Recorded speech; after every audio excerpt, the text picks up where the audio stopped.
point. Oh, yeah? Woo! Stan's fired up. Stan made it this morning. Good morning. Baseball season. Well, kind of.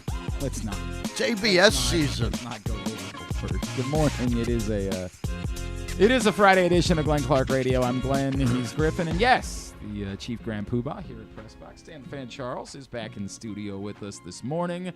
All hopped up after his guys, proud Canadian citizen Stan the Fan Charles, really fired up about his boys winning last night. That's what's going on here. He's been hiding it from you secretly. You thought he was a red-blooded American. Truth be told, this guy's from Halifax all along. What? Yeah. Loves the Canadians. No, Vancouver. Oh, you're a Vancouver? Yeah, I'm a I don't Vancouver. know why you would have ever left. A real Canuck over here, huh? Vancouver is very cool. Yes, sure. Best Chinese food I ever had. Really? I ate at a place called the On Cafe. Were you on assignment? Or just, I did a trip with my best friend who's since passed away, but it's like 30 years ago we went out to see the Orioles play in Seattle. Okay. And then we went to Vancouver Island. Oh, that's cool. Did a kayaking thing That's really cool. in the morning and ate great and went to see a baseball game, the Vancouver baseball team. And decided that from that moment on, you were switching allegiances, and you were now going to be a citizen. Yeah. And so dual citizen. Well, okay, fair enough. Congratulations on the big win, which, to be fair, for the moment, is a loss for the Americans. But keep in mind that in the next couple years, it's going to become a win for Americans. The 51st So, state. Yeah, really, a draw when you think about it. Like, just a tie is the way that I see it.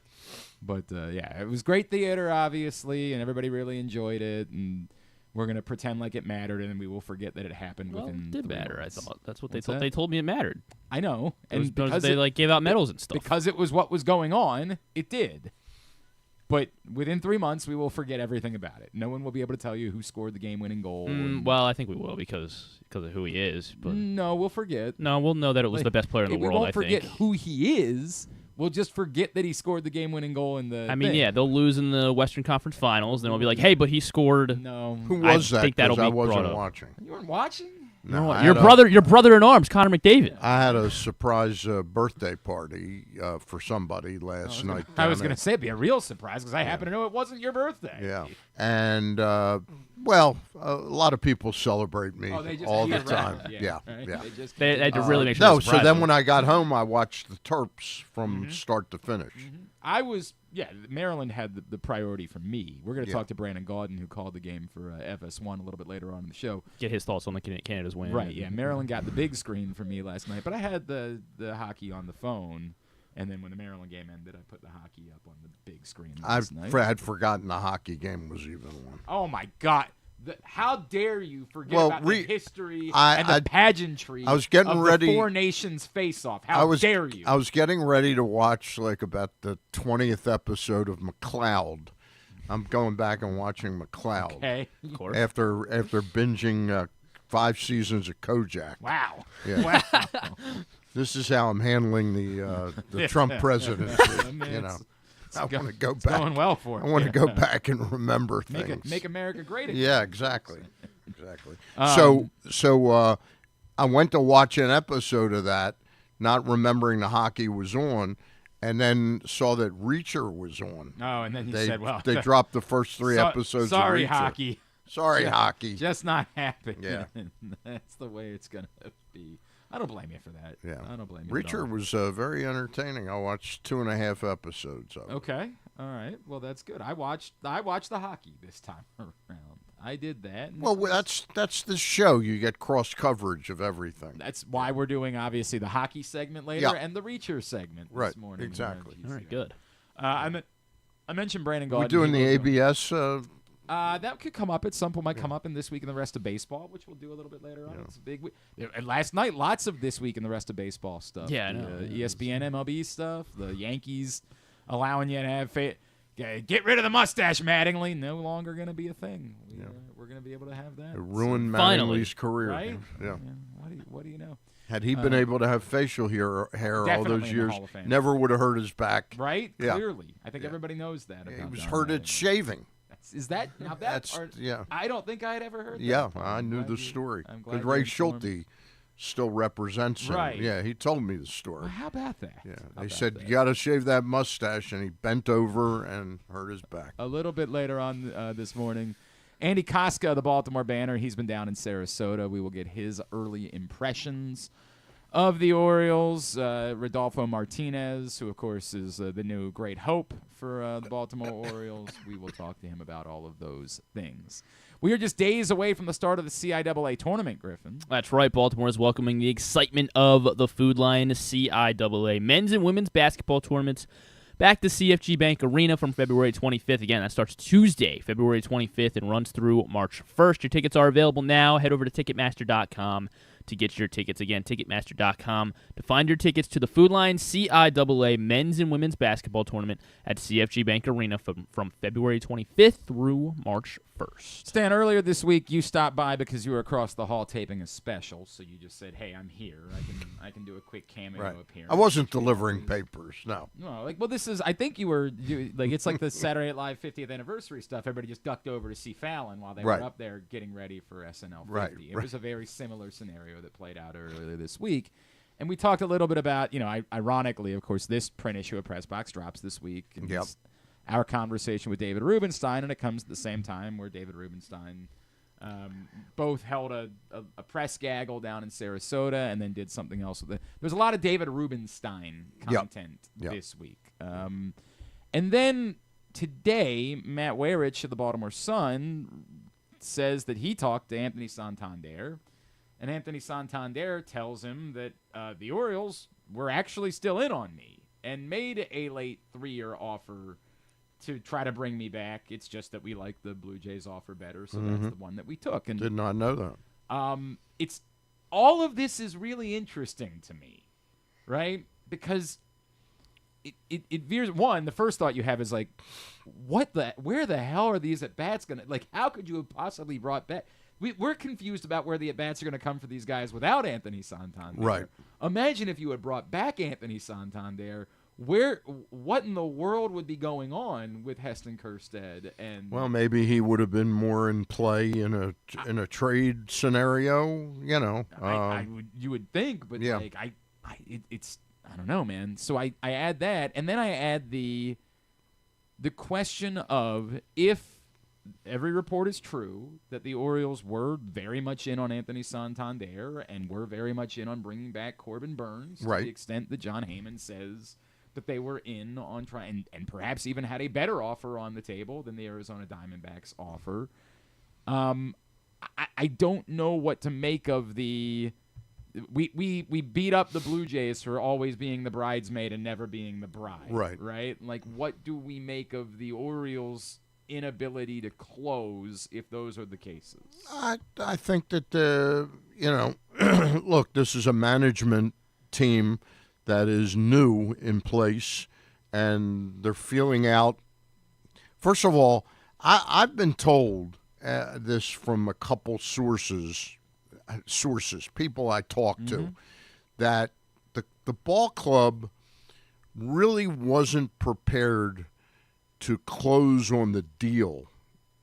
The ownership deal. In other words, they had this two-pronged situation where they would buy X percent of the team, and then upon Peter's death, they would close on the rest of the deal. And that Peter's death caught them, what was it, like 2 weeks after they closed on the first part, which sped up the timetable where they needed to close. And I was told that they actually sort of negotiated some type of extension with Mrs. Angelos to pay off the second portion of it, but that they never really ended up exercising that. So they rushed into buying the team, full bore, and that they weren't prepared. So I would hesitate to really be berating the team and all that. I think it's a management team that is feeling its way and is sort of going along more with Mike Elias's lead, which, frankly, I think is the way teams should be run. It's an interesting, because I think it's one of the things that we talked about when when everybody said, I think we did a column for the magazine about, hey, what advice would you have? And I think we did agree that like part of it is this is working with the baseball people. Don't come in and feel the need to blow it up the way that so many people within business immediately come in and say, I need all of your people out. I need all of my people in. So I think part of this is some fiscal sensibility here, fiscal restraint on where they were with these players and maybe timing of it. But I think they were letting Mike Elias be the lead dog on all this and gave him some wherewithal to improve the club while they were looking into these other options. I've just been taken by how critical people are so quickly of David Rubenstein. I think I think that the two things can be separated, right? It's hard for me to make heads or tails really about the David Rubenstein of all of this. I think the bigger question is isn't this the moment, and why are you not more proactively trying to take advantage of the moment? And what that has to do with David Rubenstein versus Mike Elias and his group, that to me is more of my question. Not even a panic, because as we continue to say, that would require me to think the team is bad. I don't think the team is bad. No. It just feels like this is supposed to be the striking moment, that right now is your moment to go try to take advantage of this. And every day that goes by that you're not inking anyone to a long-term extension, there's the greater reality of these are mostly Scott Boras clients. He doesn't do these types of deals. Mm-hmm. You're probably not going to do it with those players. The only one that would even be in play is Rutschman, and he's now on the cusp of getting his money via arbitration. And so why is he going to feel the need to do a long-term extension? Yeah. And you start to have that question of, are you going to – is the Manny Machado thing going to happen again, where you run into – you have this core, you don't really go over the top in trying to win with it, and then it holds on and kind of expires on you a little bit. And that's, I think, the practical part of this. Not that I blame David Rubenstein for any of that, but it's, I think, a practical question about – well, you've been very big on these extensions. And, look, I'll admit, it's frustrating to suddenly see the Oakland, Sacramento, or actually they're the Athletics now, right, the Nothing Athletics, yeah.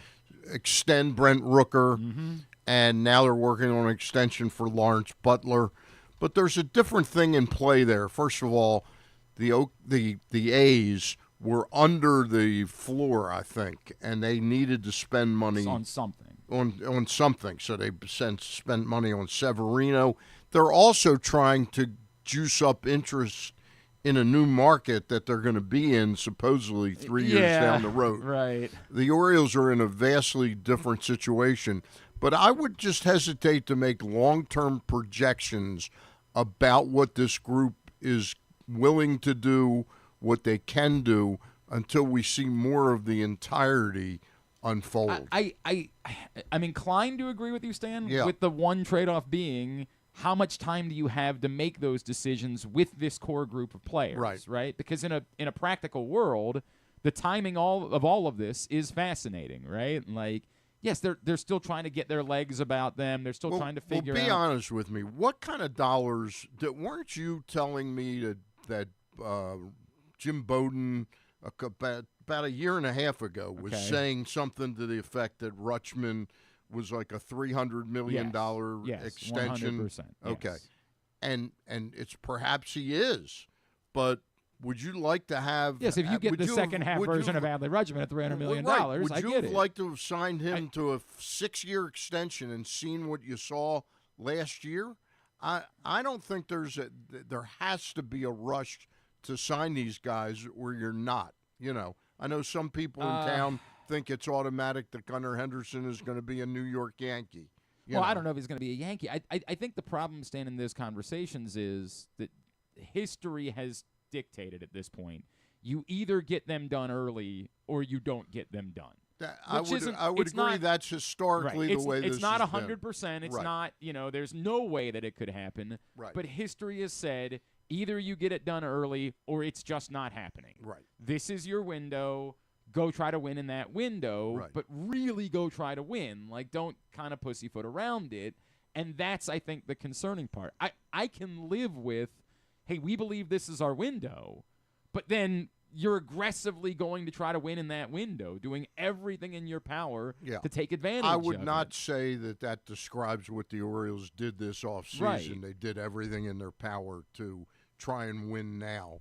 And they've witnessed the two teams they're up against in the division get significantly better. Correct. Yeah. Correct. Despite Soto leaving, I would say the Yankees are a better club because of Max Fried, because of Max Fried and Delvin Williams, and I think that Bellinger and Goldschmidt give you enough extra stuff to somewhat make up for Soto. I agree. I do think they're a more complete team than they were a year ago. Yeah. Which again doesn't mean, and they've extended Aaron Boone. Right, they got that. And they've allowed facial hair. That might be good news for the rest of the division. I'm not sure. That might be better news. And they've allowed facial hair. That might be better news for everybody else. Yeah.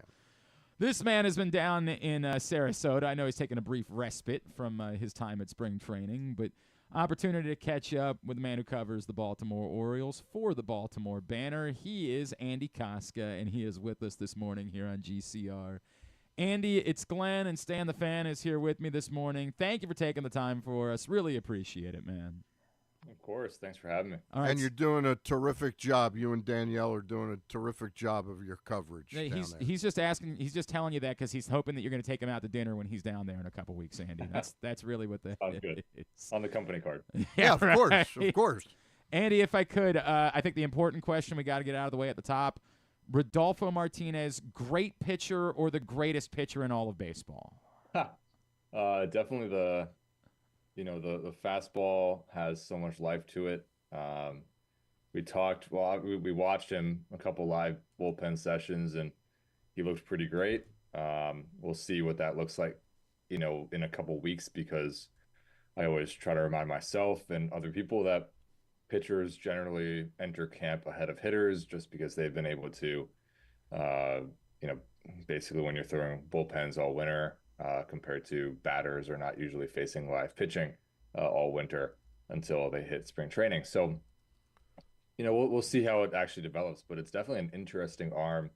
Can hit triple digits with seemingly routine ease.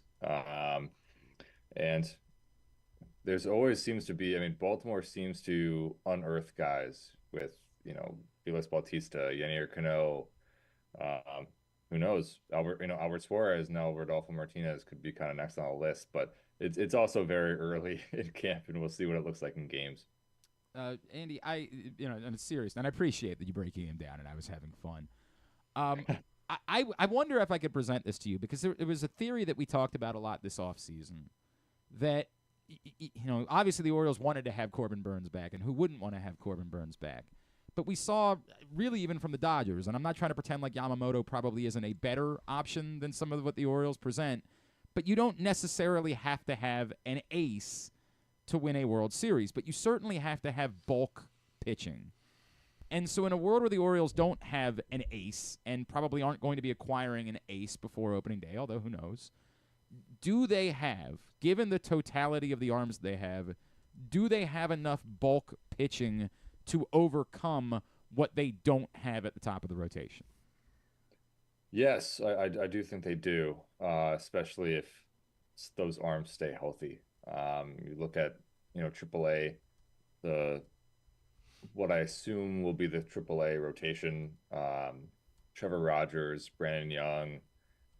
It depends on where Cade Povich ends up, but maybe Cade Povich and Chase McDermott in AAA to start. Those are four guys that you feel like can cover innings if you really need it.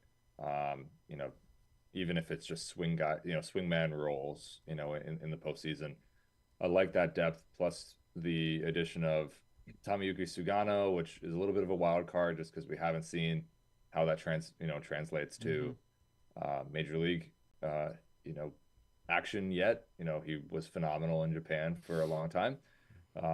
And Charlie Morton has gotten it done, and you add Zach Eflin at the trade deadline last year was a big addition for this year as well. So all that to say is they have a lot of arms, and I didn't even mention Grayson and Kramer. They have a lot of arms that you figure can carry innings. And Mike Elias, said it the other day, and I know he got a little bit of pushback, from a fan base that seems to push back at, if he says the sky's blue, they'll, some fans will say it's green.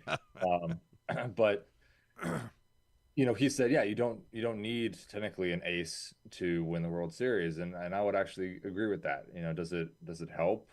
Probably. It probably helps to have that guy. But you had Corbin Burns last year pitch phenomenally well in one postseason start and gave up one run, and the Orioles lost. So who does that down to? Well, it's definitely not on Corbin Burns. Kind of looks at the hitters. I mean, the last second half of the season there were a lot of issues. Um, with regression in terms of average and power numbers, just from the first half of the season to the second half. And some of that was injury basis. Some of that was looked like just guys wore down a little bit. Adley Rutschman regressed in the second half. So I think a lot of it, you have to be a well-balanced team. You have to have a little bit of luck. And so, yeah, no, they have the depth for it pitching-wise. But it's not just going to be on those pitchers. You need to have a lineup that can put up a lot of runs and carry through. And I think the bullpen is good enough too. Again, assuming there's not any massive injuries between now and game 162, which is almost impossible. But you have a trade deadline to, add pieces if you need. So I do think there's, short answer, yes. But long answer, there's so many different arms that could play roles this season that I actually, feel like Mike is right that they have enough depth to make this work. Part of that depth in the minor leagues and in the case of Povich at the major league level is Povich and McDermott. Do you think the club still views McDermott as a starting option, or are they coming around to thinking of him as a really powerful weapon out of the bullpen? Yeah, it's interesting. Right now, obviously, he's not pitching. He's dealing with minor strain of the lat and teres muscles and the upper back, shoulder area. He should be back on the bump pretty soon. Figure next 2 weeks, 1 week, Okay. 2 weeks. He'll be back on the mound. He's going to be stretched out as a starter again, just because it is so much easier to stretch somebody out as a starter and then midway through the season say, okay, congrats, you're a bullpen guy now. Right.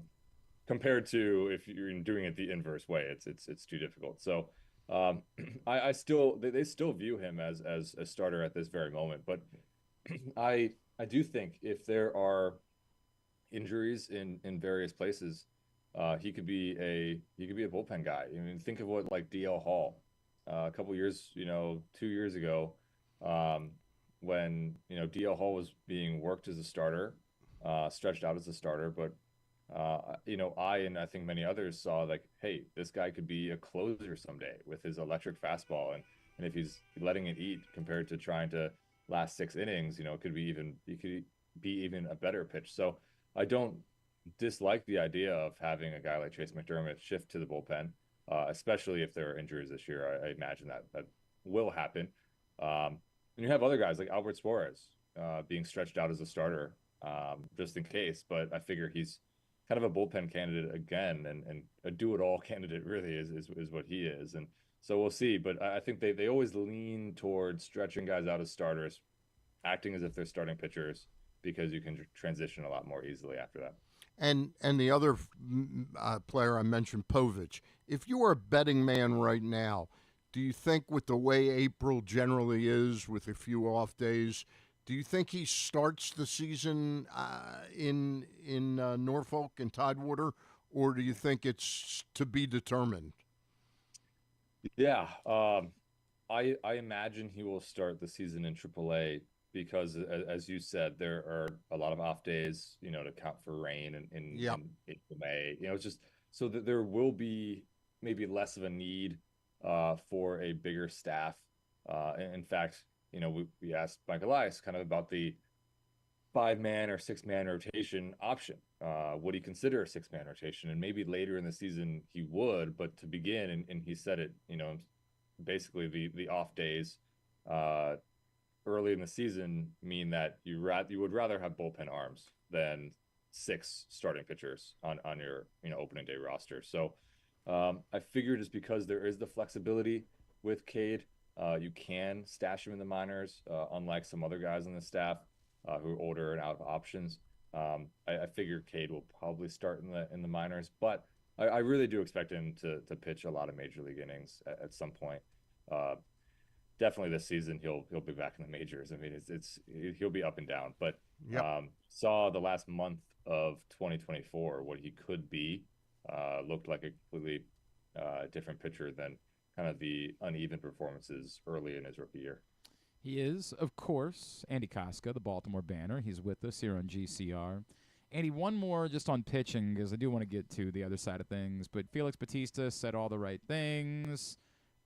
Is it really practical, though, for us to be talking about opening day, or is that still like a probably pie in the sky and not as practical as maybe he wants it to be, or everybody was trying to talk about it for the first couple of weeks?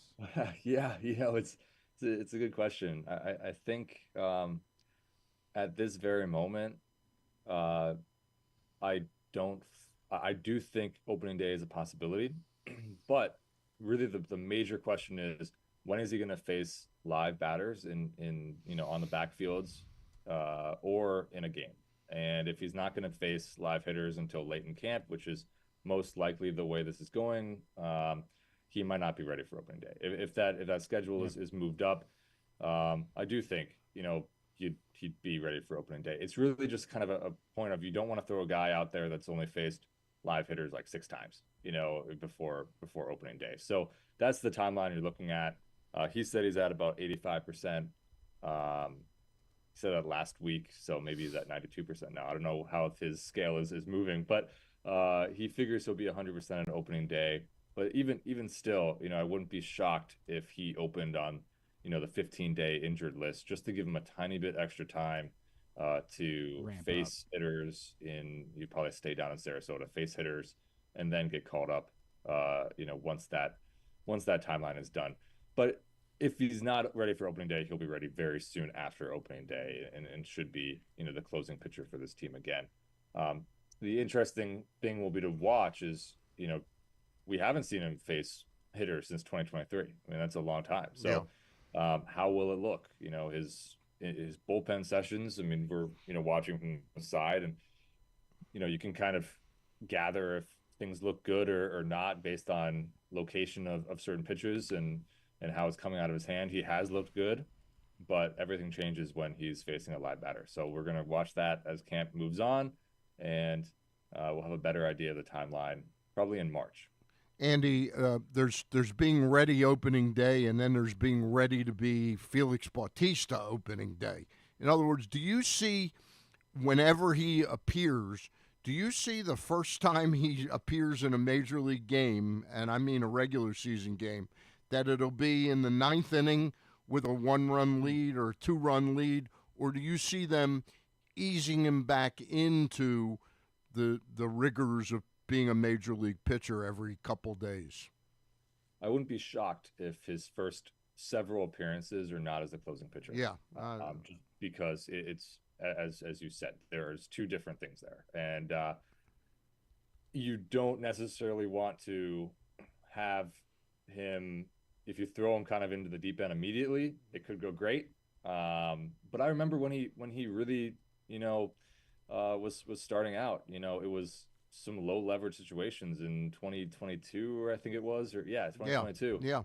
And that's really when, they were like, oh, wow, okay, this guy's stuff can play. Let's put him in a more high pressure situation. I think it's not necessarily going to be like 5th inning mop up duty. You're down 13-2, but it could be, okay, we're going to put you in the 7th. We have a 3-run lead. and have Sir Anthony Dominguez be the closer for the first week. I wouldn't be shocked by that at all, just to give him a little bit of time to ramp up. But he's also the kind of guy, I mean, he's very quiet, but he has a lot of confidence. And closing pitchers, they like the ball in the biggest moment. So there could be an argument for throwing him right back in the saddle and saying, let's see what we have. But I would not be shocked by if your suggestion is correct that there is a little bit of a ramp up. That we'd see. Andy, ironically, the report from Matt Wage of the Baltimore Sun today that the Orioles they still were in on Anthony Santander. When we're all sitting here trying to figure out where the at-bats are coming from for all of these guys without Anthony Santander. Imagine if they had brought him back. With that in mind, what does this look like to you for that group of O'Neill, Mountcastle, O'Hearn, Kjerstad being maybe the hot button name in that group, and then Mayo following up is like the next hot button in that group? How does this play out, provided they're all healthy? And I get that, that is a big part of the story because we're still over a month away from opening day, but what does this look like for that group of players? It's the biggest question mark about lineup construction has always been especially since this team started winning in 2022, has really been one of the big questions. And this outfield group is maybe the biggest because you have 5 guys that are likely to make the opening day roster, and Colton Cowser, Cedric Mullins, Tyler O'Neill, Heston Kjerstad, and Ramon Laureano. Dylan Carlson probably optioned AAA to begin the season, even though he was added this winter, but he has options. That's a tough group to figure out because you have Ryan Mountcastle and Ryan O'Hearn, who will split first base and DH most days. Adley Rutschman will need DH days to keep him healthy. Heston Kjerstad will need DH days, as well as whoever in the outfield is kind of off that day. Your guess is as good as mine on how this looks. I imagine a lot of platooning. 3 lefties in the outfield, 2 righties. The 2 righties being O'Neill and Laureano. Laureano can play center field. Cowser can play center field. Maybe if it's a lefty pitcher, you have Laureano playing instead of Mullins, because Mullins left on left has been, obviously worse than it is for most players. Left on left is worse than him, right on left. I wouldn't be shocked if we saw a lot of just platoon matchups as this outfield group works it out. Heston, Tyler O'Neill as a right-handed hitter demolishes left-handed pitching against righties. I wouldn't be shocked if we see more Heston in there as a lefty taking advantage of that platoon matchup. So going back to Santander for a second, it is a very interesting it's interesting thing, and part of me wondered if you put that offer in there for a short term, and that would have made it easier if you landed Santander back. That might have made it easier to trade Heston Kjerstad or Ryan Mountcastle or somebody along those lines for a Dylan Cease. Just throwing a name out there for the Padres. So I wouldn't be shocked if maybe that was part of the calculation. And then when you don't get Anthony Santander short term, there's simply not enough at bats. He wanted the stability of multiple years, 5-year deal in Toronto. Great article by Matt Weyrich by the Sun. Just props to him for a second. As we're talking about this, it was his reporting that made this conversation possible. It is interesting just how it all would have shaken out. And I do think, obviously, there's simply not enough. If you had added Anthony Santander back, there's not enough at-bats for everyone in that group. So there had to have been a subsequent move that would have happened to flesh it out. But with everything, even with all that said, it sounds like there's really still not any room to be discussing Kobe Mayo. It sounds like that, short of an injury, he's starting at Norfolk. That is, I keep rattling around my brain trying to figure it out because I want Kobe Mayo, I want to see him have an opportunity because we know what it looks like in AAA, and you know what he can't. He's demolished hitting for a long time, pitchers for a long time in the minors. He's 23 years old. He had a difficult start to his major league career, but so did Jackson Holliday. So did other top prospects. So Colton Cowser. So it's not like he should be written off by any means. But you look around the infield, and especially if you start with 5 outfielders on the opening day roster, which seems as if it will go that way because Jorge Mateo is most likely going to be on the injured list for the first, definitely for opening day, but we'll see how long after that as he recovers from elbow surgery. I imagine that the infield will kind of look like, obviously, you have the 2 catchers, Sanchez and Rushman, but then 6 infielders of Mountcastle, O'Hearn, Jackson Holliday, Gunnar Henderson, Jordan Westburg, and Ramon Arias, and that's your infield. There's simply not room then for a Kobe Mayo. And also, where does Kobe Mayo get enough at bats? Is it third? Well, Jordan Westburg is probably your everyday third baseman now. Jackson Holliday, they seem like they're going to give him the opportunity for everyday at bats at second base, which means that Jordan Westburg is not going to be playing second base all the time. First base, you have 2 guys that you're pretty locked into at this point. So where does Kobe fit in? I mean, that's a huge question, and I expect that at some point there will unfortunately be an injury to somebody, and Kobe will get a chance, and we'll see how it shakes out, and see if he has a better second stint in the major leagues. That's the where we're at, though. Just how it lines up right now, I imagine him to be in AAA to begin the year, which is it's really tough on him. I mean, what else do you have to prove? But just the roster crunch at this point. Andy, could you see a scenario at all where Mayo absolutely tears it up this spring, which is like knocking the door down that he should make the team, and Holiday really struggles, that they could flip and do Westburg to second and Mayo to third? Or are you convinced, like I am, that they It's just Holiday's don't view spot no matter what. they just don't view Mayo as a third baseman? It's a good question. And I, without necessarily knowing for a fact how they view Kobe Mayo, I want to be careful in saying, they don't view him as a third baseman. I think he takes reps over there. He takes some reps over at first base too. Figures to be a DH. I imagine they're going to give him every opportunity to be a third baseman. At least split time between third and first, maybe long term. And I know, Kobe is very confident that he can be a third baseman, but maybe long term they do view him as a first baseman or corner outfielder even, just to fit that bat in the lineup, because you figure maybe the infield is a little bit stuck right now. Let's say, as you said, if Jackson Holliday has a, really difficult time in spring, would they flip it?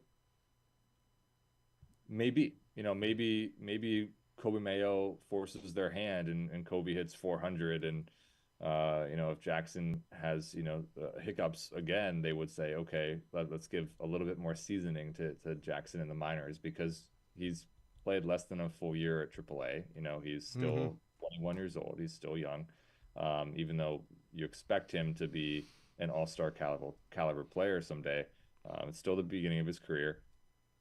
I wouldn't, that's definitely an option. I don't think the thing that Baltimore and Mike Elias does a good job at is they don't rule anything out, almost ever. So the possibility for something like that to happen, if it does happen, they would make that choice. I would be more interested, actually, if, let's say, Jackson Holliday has a phenomenal spring, Kobe Mayo has a phenomenal spring, Ramon Arias does not have a good spring. Right. Is that enough to force Baltimore's hand? Or do they say Ramon Arias's track record in the major leagues, his utility ability defensively, be it second base, third base, first base even, we've seen him at, does that give him the upper edge over somebody that does not play second base? Kobe Mayo would be pretty much a strictly corner infielder. That would be maybe in my opinion, even more interesting of a conundrum, because you'd be forced with a decision to either stash a guy that just lit up in Kobe Mayo, that just lit up spring training, for the second straight year, he did really well in spring training last year too. In favor of keeping a veteran player, which I can already hear how Twitter would take that. But that would be fascinating. But we'll have to wait and see. Obviously, you know that, but it's an interesting thing to discuss and consider, and I don't have a good answer for you. Well, So and add in, are Ramon Urias' at bats enough to justify Kobe Mayo? That's the at bats that he gets versus playing every day in AAA. These are all parts of the equation. There's no doubt. At AF Kostka is how you follow him on Twitter, and of course the BaltimoreBanner.com, where you see all of his stuff. Andy, when you headed back down? I'll be back down on the 27th. So get a nice week up here. I'll be working on, got a couple things stashed in the pocket that I'll be working on this week, but nice little break in the 10-degree weather we have up here. Yeah, who wouldn't want to be back to have the wind blow them off the sidewalk as you're trying to walk to the coffee shop? Wait a minute, it's pretty windy in Sarasota. Oh, sometimes. okay, that's true. It does get windy down there. Andy, really appreciate it, man. This is great stuff. Thank you for doing this. Let's do it again real soon, all right? Absolutely. Anytime. Thanks, Andy. Andy Kostka, the Baltimore Banner, with us. Does a really good job. Yeah, he does a very good job. And look, there's obviously a lot of meat on that bone, and we probably could have kept talking for a long time.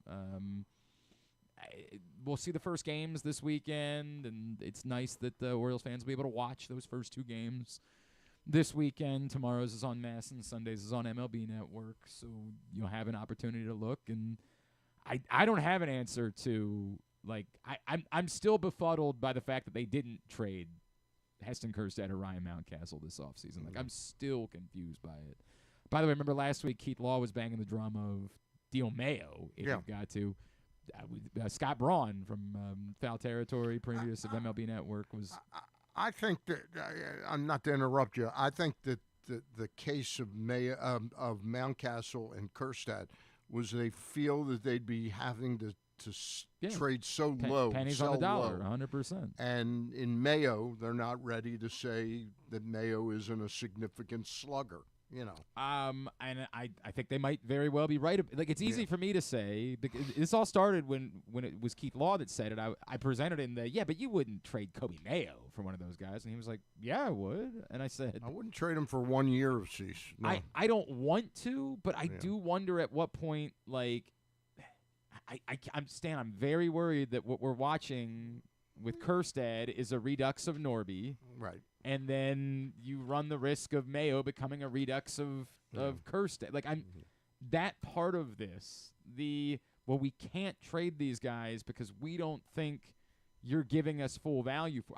I understand that. In the conversation, if the response is, I'm not opposed to trading Mayo, I just like to get someone that has more control for Mayo than Cease. I would tend to agree. Yeah. Right? Yeah. But it probably wouldn't be a Dylan Cease caliber pitcher that you'd be getting with more control. I don't know who that would be. All right. Where is Castillo control-wise? Castillo's controlled for a couple more years. Yeah. So you could say, hey, that will get you the control, but nobody thinks Castillo is Cease, right? Right. Like, the value would be that you have him for more of the window with the other guys, and I'm not right. And he is a close to ace caliber pitcher. So you would be more would you?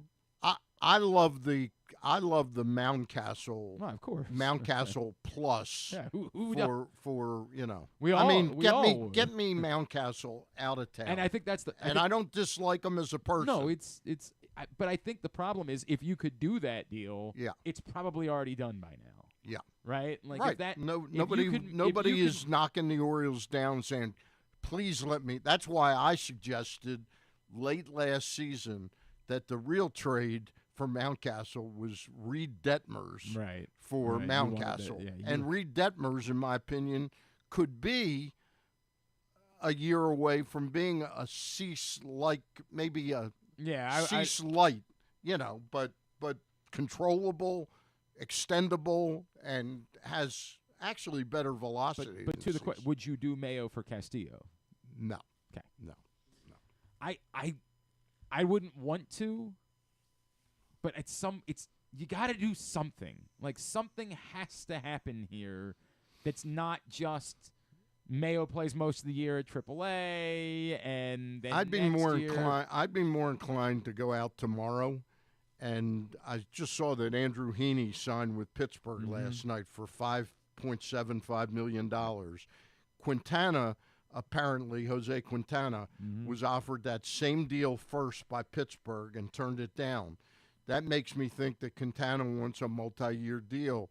2 years, $16 million for Quintana tomorrow. I'm not saying I wouldn't do it. Right. And you don't have to you punt the decision on Yeah. Mayo or Well, I like guess that. the question is he looking for a multi-year deal? Or is he looking for a year and $10 million?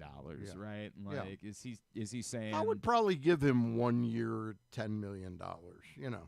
But to me, it's already roughly March 1st. Well, it's 10 days away from March 1st, but he hasn't gotten $5 million. I mean, he's gotten one offer for $5.75 million.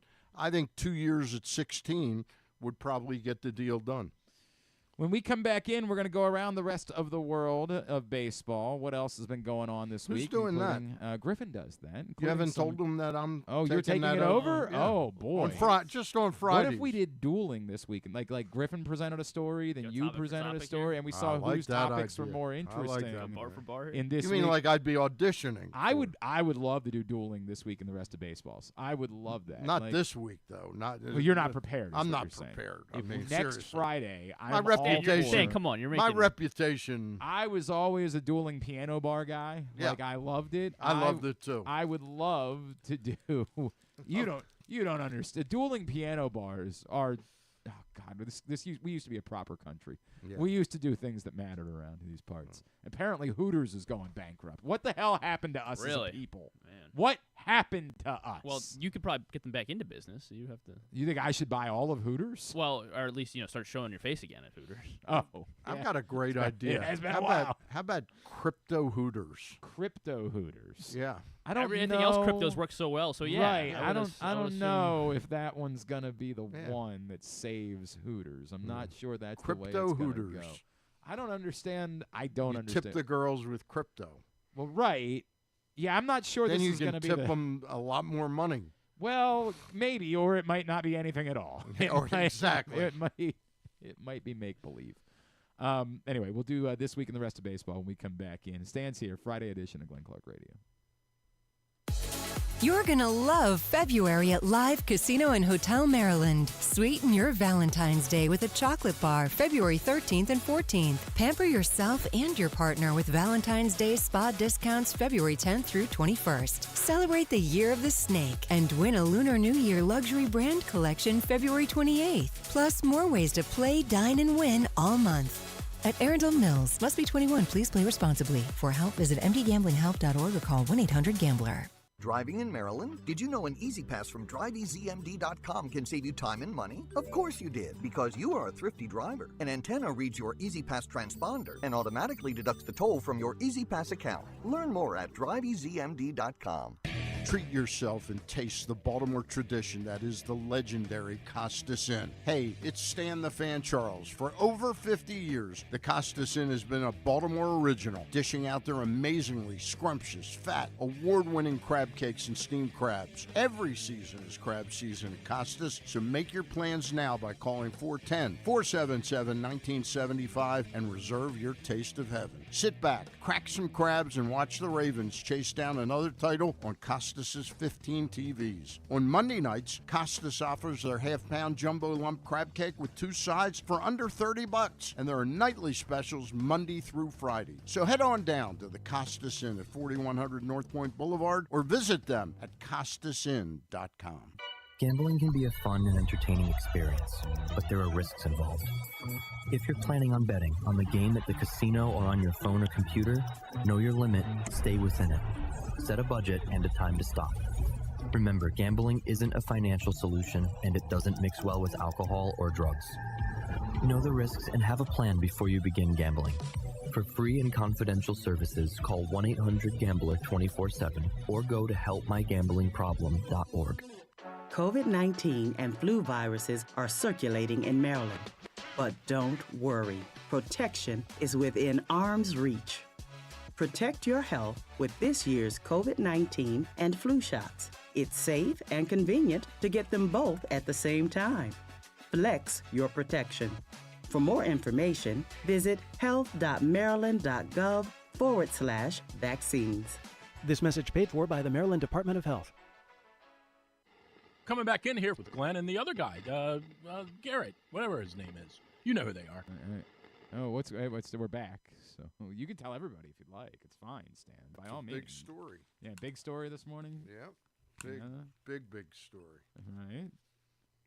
It's Ben Affleck and Jennifer Garner's daughter reportedly has cut ties with J-Lo. What the hell? I mean, what? Wow. I want it on the record. Team J-Lo over here. You're on Team J-Lo. 100%. I'm on Team J-Lo. Right? I'm like, I just want that to be known for everybody to see. Okay. Glenn Clark. You're Team J-Lo guy. Man who supports Team J-Lo. J-Lo. That girl's been through a lot. You know, you think about it, right? Like, we need to show her a little bit more publicity. Now here's a good story. This is our new segment. Stan reads the headlines. Pianist. This is him it's trying important to that this is you trying to take over this week. Yeah, right. No. That's coming. That's coming. I'm okay. leading All right. a pianist. That's first of all. That's the headline. Mm-hmm. Pianist admits to stabbing vet tech to death. His lawyers claim he had an excuse. Oh, I'd like to know. But it's important that he was a pianist. Well, it's important. I agree. But what was? Does it say what the excuse was? Because I'd have to read the whole article. I got a lot then. of questions about why We got time, Stan. What the excuse? Here we go. would be. Well, let's do this week in we'll baseball. do this instead. How about that? We'll do this. All right. We do this on Fridays, and a lot to Is there cover. a music bed that we could have for? Believe it or not, I'm so glad you asked. This week In the rest of baseball. This week in the rest of baseball is brought to you by the print issue of Press Box, which is available for free at your neighborhood Royal Farms, any of the hundreds of locations around town where you find Press Box. On the cover, David Rubenstein, owner of the Baltimore Orioles, sits down with myself and Stan the Fan Charles for a lengthy Q&A. Go pick that up today wherever you find Press Box around town. You can read it all, pressboxonline.com. Sir. All right, I guess we'll start since we've been alluding to it and Stan's been scratching at the bit to give his take on it. Shohei Ohtani not good at parallel parking. Right. Can we get to the point? What do you mean? That's what we. Can we get to the? So yeah, the automated balls and strike system debuted yesterday for in the first spring training game of the Cubs and the Dodgers game. And I think in the very first inning, Cody Petite challenged a pitch that was called a ball, and then he challenged it, and evidently it was a strike, so they overturned it. And Max Muncy went from a 1-1 count to an 0-2 count. Wow. Yeah, pretty What crazy. happened to Max Muncy? I don't know how the at-bat ended, actually. What the hell? What kind of reporting is this? See, now that's not going to happen when Stan the Fan takes over this week and the rest of if you baseball. give me, I don't know, 30 seconds, I could find out. But yeah, so they're auditioning the ABS here, and they're giving 2 challenges a game right now is the ruling, Stan? Yeah, two challenges per team. And you And keep your challenge if you're correct. He tapped his hat in order to signal for the challenge. Oh, that's a new. Is that a thing? Apparently, that's at least that was what the pitcher did. I didn't see that's the only one that I saw. So I don't know if that's the plan. Yeah, I mean, like the batter would. I think that's how it batter works. would Like that's also what they were tap doing the in helmet? AAA as Okay. well. Yeah, that's how. Tap your cap. I'm trying to find the clip just so I can play it in the background. You don't but tip your cap. You tap your cap. But Stan, you're against the 2 challenges. You want? I think it's so cowardly to have a baseball is so unique in that there's 250. Why would we ever prioritize getting the calls right? Exactly. Why would we ever make sure that was the there's 275 to 300 pitches a game. Inherently, it's not okay that it's 2. It's almost pointless. Yeah. In spring training, they can just F around and say, whatever, Yeah. we'll just do this for funsies. Yeah. But essentially, in a real game, it would leave you in a spot where no one's allowed to actually use it because you can't risk not having it in the 7th, 8th, and 9th innings in the spots where the game might most matter. It's asinine. And the argument is, well, you don't want the game to go for forever. Okay, then just let them call the balls and strikes. Like, that's the problem inherently with this, is that we're trying to appease the umpires and say, you still get to make the calls. We're not running you out. I don't think I don't think that's their modus behind this to only make it 2 strikes is not to offend the umpires. I think they feel that having these little mini dramas play out during the game is more important. Supposedly, I've heard that players, I read Jason Stark's piece in The Athletic the other day, where he said players really think it's really cool to have these moments where there's a challenge. I think it's just absolutely cowardly by Major League Baseball. But the real issue is that we talked about before. Like, that clip, courtesy of MLB Network. Thank you. The play. Well, I think it's actually courtesy of like Sportsnet LA because they're running the courtesy Sportsnet. of baseball. Yes, thank you. Very good. Courtesy of the universe. Thank you. The real story has been that the players have not, like, and every time we brought it up to everybody that we talked to, we've gotten the same thing back. Like, yeah, we're not so sure. We kind of like knowing an umpire's strike zone, like the pitchers, and trying to manipulate it and take advantage of it. It was the thing we talked about that Corbin Burns was so good at, which is, okay, your zone's 2 inches below the plate. Every ball I'm going to throw is going to be exactly 2 inches below the plate.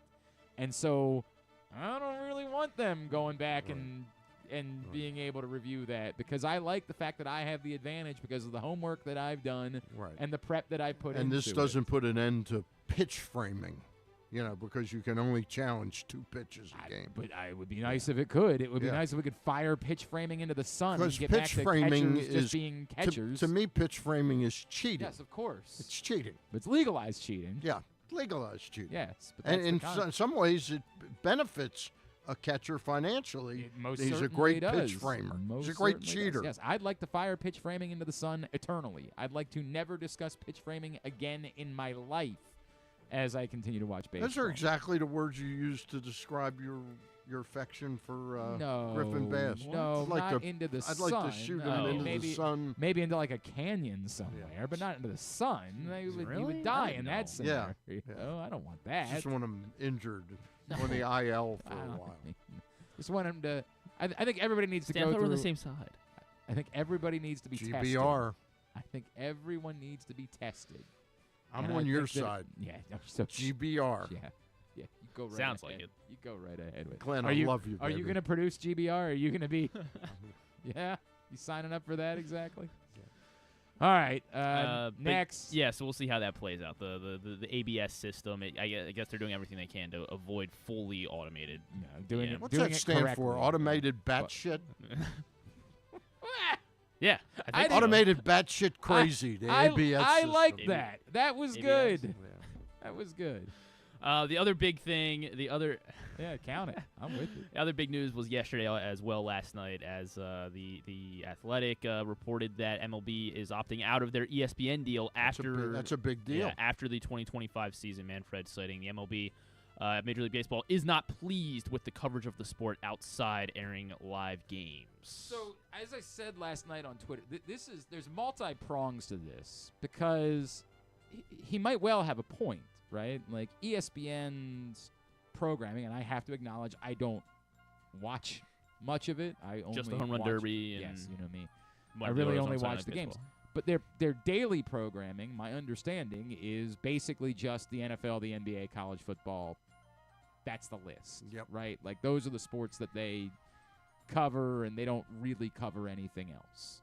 And so if Rob Manfred's frustration is, well, we have this relationship with you, but when you're not airing a game, you act like we don't exist. Promote the sport, yeah. Then I get his point. The problem I would have is, but where are you getting that otherwise? Mm-hmm. Like, I get what you're saying. But if you go to, first of all, like, TBS and Fox Sports 1 already have games. So you can't get anything more from that.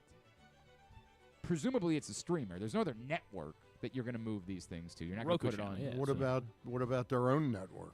Well, they could put more games on their own network, sure, but then you're not finding a new avenue for getting coverage of baseball. Like, you already have MLB Network's already talking about baseball all day long. Right. So the idea would be, hey, we're not getting enough from ESPN. We got to go somewhere else to get it. Well, where? Where are you going to get it? Are you going to, if you go to Netflix, what is Netflix doing during the day to promote Major League Baseball? Right. Are they suddenly doing Squid Game baseball version? Like I've been in advanced talks about. You're the Stan the Fan baseball show coming to Netflix. Oh. I'm excited. Pretty for cool. you. It's huge. Are you poaching? Brought to you by the Costas. Brought to you by the Costas. Are you poaching Griffin for that show or? We're in discussion. Oh, wow. All right, this is gonna cool. be a big moment Yeah, for I'm you, excited. right? All Nice. of this was worth it to make your Netflix debut. That's the only issue I have. Might be a place for you. Might be a place for you. Waving in the Would you background. be Like a producing? 15 Would you be interested in producing? I don't know. Might be a step back. Maybe a 15-minute segment each week. Yeah. I get Rob Manfred's point. I'm not telling him he's wrong. Yep. I just don't know that the grass is greener somewhere else. Right. I think this is kind of what it is, unfortunately. And the way to say that's frustrating is that largely, and I don't think this is a problem, I think it's a testament. Baseball has become a regional sport. Baseball within the city where the team is matters deeply, deeply matters. We in this city are tied to baseball for a significant part of the year, and we're invested. I don't know that the days will ever come again where you can make a regular season baseball game matter to cities that aren't the cities where the game is being played, or that the teams are from. Outside of those, The one-off. the Field of Dreams. Yeah, you do a game at the Field of Dreams. Even the Little League has kind of gotten stale a little bit because it's been the same thing every year, and we're like, right, we've seen the kids now. Yeah. You know, that last year, obviously, the Alabama thing was phenomenal, like a phenomenal presentation, and trying to come up with something like that every year is a good idea. Something new, somewhere else to take it. Celebrate the anniversary of another baseball movie somewhere, whatever Glenn it is. Clark's birthday. Yes, obviously, that's what this country is asking for. But getting people to care about the Sunday night game of the week, I just think that's over. And ask the NBA. The NBA can't get you to care about regular season games either. Like, this is the problem with having so many of them, is that you want it to be like football, but it can only be like that in football because there are so few games. Each game has to matter more because of it. Unless you're going to start doing one game a week, you're never going to make those games matter the same way. So wherever they go, they go. And I get the frustration, but I just don't see it being better for them anywhere else. I think it's going to be basically this, that baseball, within the cities where there are baseball teams, baseball big time matters. But trying to make it matter, trying to get it so the country will care deeply about, you know, Rafael Devers versus Alex Bregman in Boston. Right. I think you're always going to be hard-pressed to make that a talking point in Sheboygan or in, you know, North Carolina, the way that you can a quarterback. Like, we're all sit here and spend time thinking about... Or Moncton. Yeah, or in Moncton. Correct. Thank you. I appreciate it. We know we need a little love up in Moncton. That we all will talk about who's the Steelers quarterback going to be, we'll do that for the entire, even though it doesn't affect our city in any, well, I mean, a little Here bit kind more. of, but yeah, But yeah, we'll do that even with what's going to happen with Matt Stafford. I just don't think baseball is going to be able to get that anywhere else. And so then, is there an argument that this is the worst thing that they could do? Like, you still you have Buster Olney, and you have Eduardo Perez, and you have Jeff Passan, who are ESPN personalities, and maybe every now and then, you know, they will find a way to get on SportsCenter for 5 minutes, and now there's no reason for them to even promote the sport. Particularly Van Pelt, right? Like the best show that ESPN has is Van Pelt, right? Just because it's the closest thing to a sport appointment viewing. Yeah, it's the closest thing they have. And I think, and I'm not trying to pretend like I watch Van Pelt every night either. I don't, but I do watch Van Pelt typically when he comes on after a game, right? Like on a Monday Night Football or a big college game. Yeah. I do tend to watch Van Pelt afterwards, and I think that show has done a fairly good job of incorporating baseball and making it seem as though baseball mattered. And so I do think losing that could be harmful. And we'll see. Like maybe ESPN still says, look, we're still going to have Buster Olney and Tim Kirkjian and Van Pelt still continues to do it even though they don't have games anymore. I don't know. But the worst thing, I don't know if it's the worst thing. Well, I guess we worse have is to a know strong what's word, next. but right. Is there an argument that this is not a positive? It ends up being a net negative. Yeah. I think it's very plausible that it ends up being a net negative. Do you think there's any chance they revisit both sides? Like, obviously, this didn't happen overnight, but is there a chance that both sides calm down a little bit about it and try to figure out a it? new? Yeah, I mean, I'd be interested. I mean, and how is there no? But like, how was there? Was there any discussion for pulling their Fox deal then? Because I don't watch the FS1 programming during the day. Yeah, did Skip Bayless and Shannon Sharp talk a lot of baseball during their show? There's almost no chance. I'm gonna guess probably not. Again, I got to be honest. I've never watched any of these shows, so I can't. But I don't see a lot of clips floating around of. I don't even the Nick Wright show talking about Rafael Devers, right? Like I don't see a ton of that. So yeah, it's a fair comparison to make. To Stan's point, I would personally hope that would be a priority to them. I think the Apple TV Plus thing has only annoyed baseball fans. Yeah, I would agree. At least the Roku thing is free, right. So when they've done those games, you don't have to pay for anything else. I just assume the answer to this is a streamer. Like I assume because there's no other network to go to. Like where are you gonna go to CBS Sports Network? Like is that where you're going? Like there's no other. How about True TV? They already have a Turner deal. They already True TV's just gonna be airing the TBS games now. That's all True TV is just relays of other Turner games. Practical Jokers and baseball. That's not my favorite channel. Is VH1 going to be airing baseball games? Like, is VH1 still on television? I don't know. You make an excellent point there. The issue isn't just the coverage of the games; it's that they wanted more coverage during the day, sport, right? During the day. You know? And I don't know where they're getting. But isn't it the point of MLB Network existing? Is that you want people coming to you during the day, and then go watch the games wherever you're watching the game. This is all really confusing. Is it possible that they've been in secret discussions with Griffin? They're just going to air the games on his YouTube channel or something? No, what's this segment called? Oh, This Week in the Rest of Baseball? Yeah. This is his test. Okay. We're just going to do this for. Is this how it's going to fix 2-hour program? The relationship with the ESPN can be repaired by taking That's what This we're Week talking. in the Rest of Baseball. And that's what we're working. I don't want. Maybe I shouldn't say anything. But they're talking about me replacing McAfee. Wow. Getting the noon window for 2 hours on ESPN. Yeah, that is big. To talk baseball. Yeah. Okay. Well, look, man, I'm excited for you. For the thank you. Excited for maybe I'll call you every now and then. Okay. Well, thank you. That's very nice of you. Get your GBR. GBR. Next. Those were really the only two. Oh, you're not going to talk about the Yankee? What the hell are you doing? Well, I mean, I have a list of a bunch of other small things, but that was obviously probably number 3 on the list. Yeah. Of course, all these things happening yesterday. With the ABS finally coming through, the ESPN deal, and then, of course, this morning, the Yankees rescinding their facial hair ban. It is kind of bad. You speak of bad shit. It's really quite badass crazy that this lasted until 2025.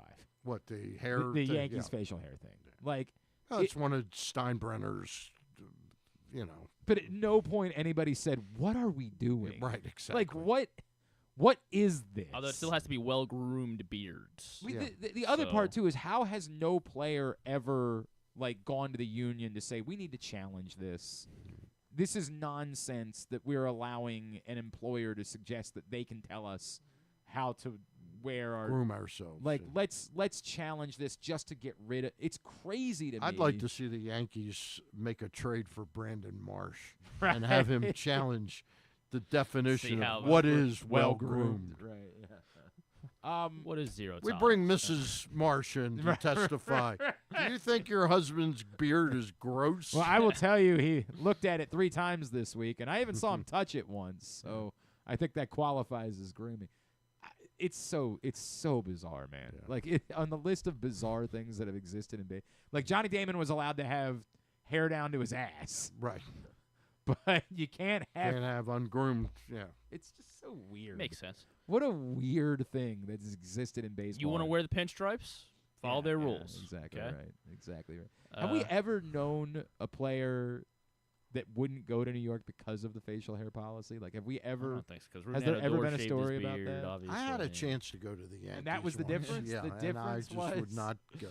you had that soul patch, and you just said, "That's I can't had a live without boogaloo it." beard. People ask me all the time. They're like, "You ever think about getting rid of it?" I'm like, I wouldn't know who I am. I don't even want to test to see what it looks like. Like, it's just part of the deal. Apparently, David Price. No. Well, but David Price didn't really. I guess David Price did have a beard at some point. Apparently, though, in 2013, Brian Wilson, that former Giants closer, apparently he, which I guess he didn't have like that crazy long of a career, but apparently they inquired about him, and he said, "Nah, I'm not shaving my beard because of the. I'm not shaving my head." Brian Wilson, when he was good though, was really He good. was. He was. Like, I get. He was great with the Beach Boys. Yeah, he was. Well, and then he went kind of crazy, Yeah. obviously. Yeah, and Like grew a that- beard. That whole thing.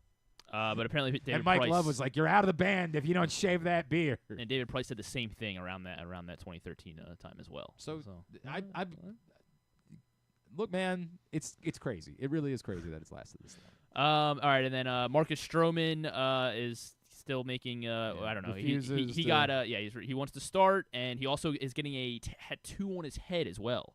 Oh, good. He posted on Instagram a picture of him getting a Speaking of crazy, tattoo on his head. Speaking on his head that's covered by his hat.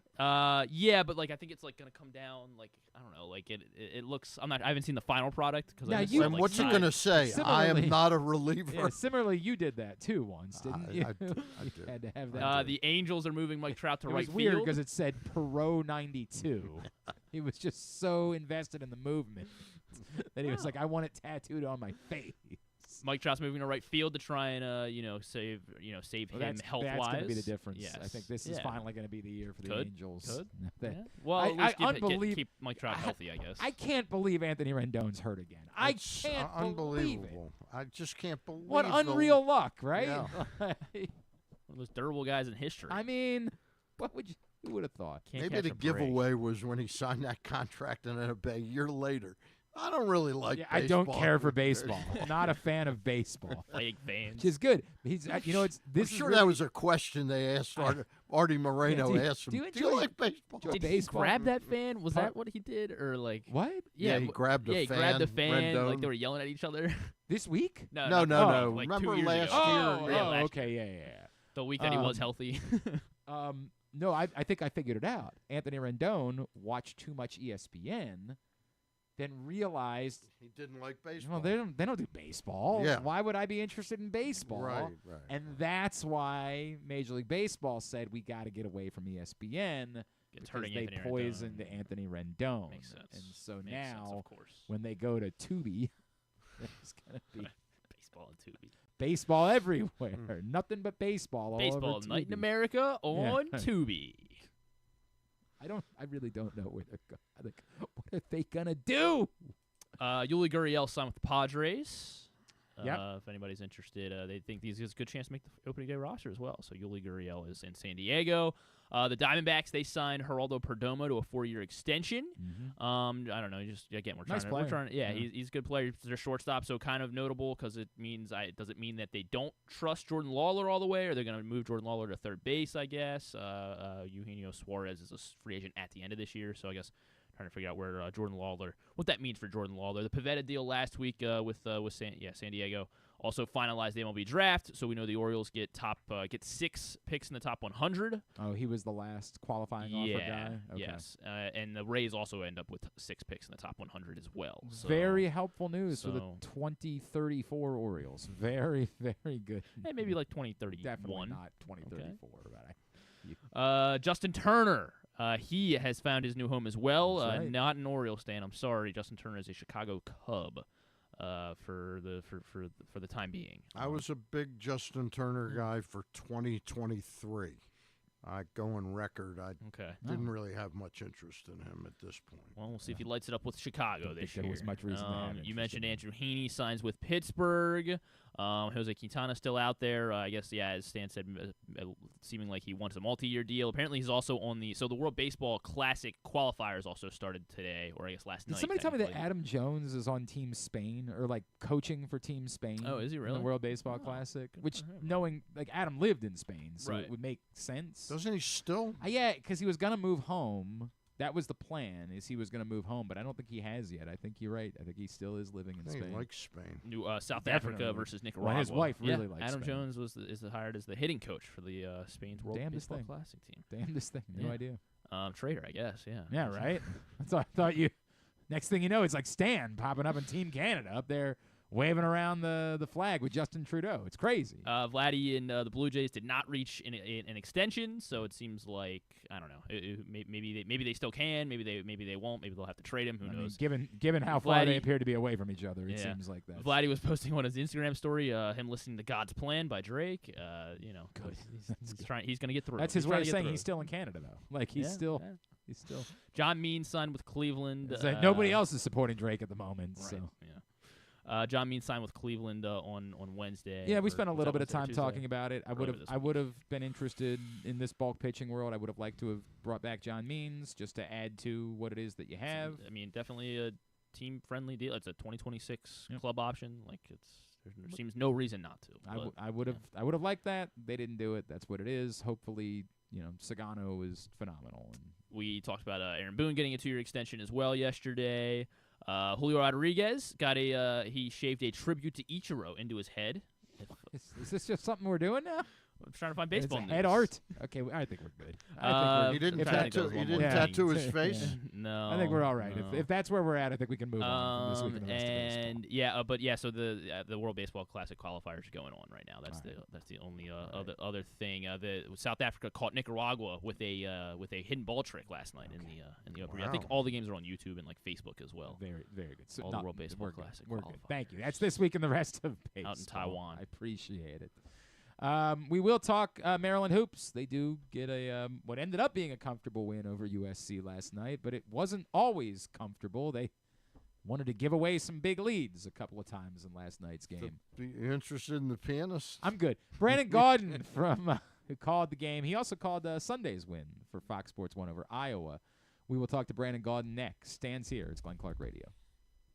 Treat yourself and taste the Baltimore tradition that is the legendary Costas Inn. Hey, it's Stan the Fan Charles. For over 50 years, the Costas Inn has been a Baltimore original, dishing out their amazingly scrumptious, fat, award-winning crab cakes and steamed crabs. Every season is crab season at Costas, so make your plans now by calling 410-477-1975 and reserve your taste of heaven. Sit back, crack some crabs, and watch the Ravens chase down another title on Costas' 15 TVs. On Monday nights, Costas offers their half-pound jumbo lump crab cake with 2 sides for under $30, and there are nightly specials Monday through Friday. So head on down to the Costas Inn at 4100 North Point Boulevard or visit them at costasinn.com. Make the most out of every day in your Toyota RAV4. Available in hybrid or gas-only models. A RAV4 can get you where you want to go in style. Check out buyatoyota.com for deals on new RAV4s from your local Toyota dealer today. The votes were all counted, and the results are official. Royal Farms was named #1 for food in the USA Today 10 Best poll, receiving more votes than any other convenience store chain in America. The next time you want to get some good food fast, doesn't it make sense to go to Royal Farms? Voted best in the USA and home of world-famous chicken. Real fresh, real fast, Royal Farms. The latest edition of Press Box is available now. On the cover, Glenn Clark and I sit down for a Q&A with Orioles owner David Rubenstein, discussing what he learned from his first year as owner, his goals both on and off the field, and his involvement in baseball decisions. Also inside, Brooks DeBose profiles new Oriole Tyler O'Neill, and we meet college lacrosse players from around the state. Press Box is available for free at over 500 locations throughout the region, including 60 Royal Farms stores, or you can read the entire issue online at PressBoxOnline.com, where you can also find great betting advice and the best daily coverage of the O's, Ravens, and Terps. Need a trophy or award that's as unique as the achievement? Look no further than Crown Trophy. With locations in Owings Mills and Gaithersburg, they specialize in custom trophies, plaques, and medals for any occasion. From sports and academic awards to employee recognition and corporate gifts, visit crowntrophy.com today and let them help you create a lasting memory for your school, team, or business. Crown Trophy is a proud supporter of the Maryland Public Secondary Schools Athletic Association. crowntrophy.com. One of the things that's definitely wrong with this country is that this dude still has a job somehow, some way. Glenn Clark. All right, back in here on GCR, Friday edition of the program. Stan the Fan is here. And Stan, you had a couple of shows this week. I certainly did. You want to tell everybody about them? Why don't you tell people about them? Okay. Luke and I did a thing on Monday at our usual time where Ross would be a part of it, and Ross will be a part of it once the season gets underway. But we did a look at spring training and promoted the fact that we'll both be down in spring training. He's coming a couple days after me, but he'll be down there for a week. And then on Wednesday, I chatted with Jeff Zreback, a really interesting conversation of about 25 minutes. You can find those right now, facebook.com/PressBoxSports, youtube.com/PressBoxOnline, or PressBoxOnline.com/video. As always, Stan shows brought to you by the Costas Inn. Anything lined up for next week that you want to plug? Luke and I will probably do something Monday, and not sure yet what I'm doing midweek. Very good. Last night, it was a weird game, right? Yes, it was. It was like Maryland a yo-yo type of Maryland game. builds up this big first half lead. Seems like they're going to run away. USC gets down to a one-possession game. Then early in the second half, Maryland builds up a 20-plus point lead, and USC gets it back down to single digits, only for Maryland to pull away again and win 88-71. Our next guest has called the last two Maryland games for Fox Sports 1, both last night and Iowa, perhaps considering getting an apartment in College Park at this point. He is Brandon Gaudin, and he is with us now here on GCR. Brandon, it's Glenn and Stan here in Baltimore. It's great to chat with you, man. Thank you for taking the time for us. Yeah, glad to be with you. No apartment here yet, but I will say over the last 5 years, I feel like if I was going to have a second residence, it would certainly be here in the D.C. area. Been a lot of games this way. Been a lot of games. Brandon, I don't. What do you make of a game where clearly Maryland didn't play like 40 minutes of their best basketball last night, but yet still ended up winning going away? I assume that's a testament to just how good this team is. They'll probably need to play better, say, against Michigan State next week, but it's got to be a statement that you can kind of be on again, off again that way and still end up winning comfortably.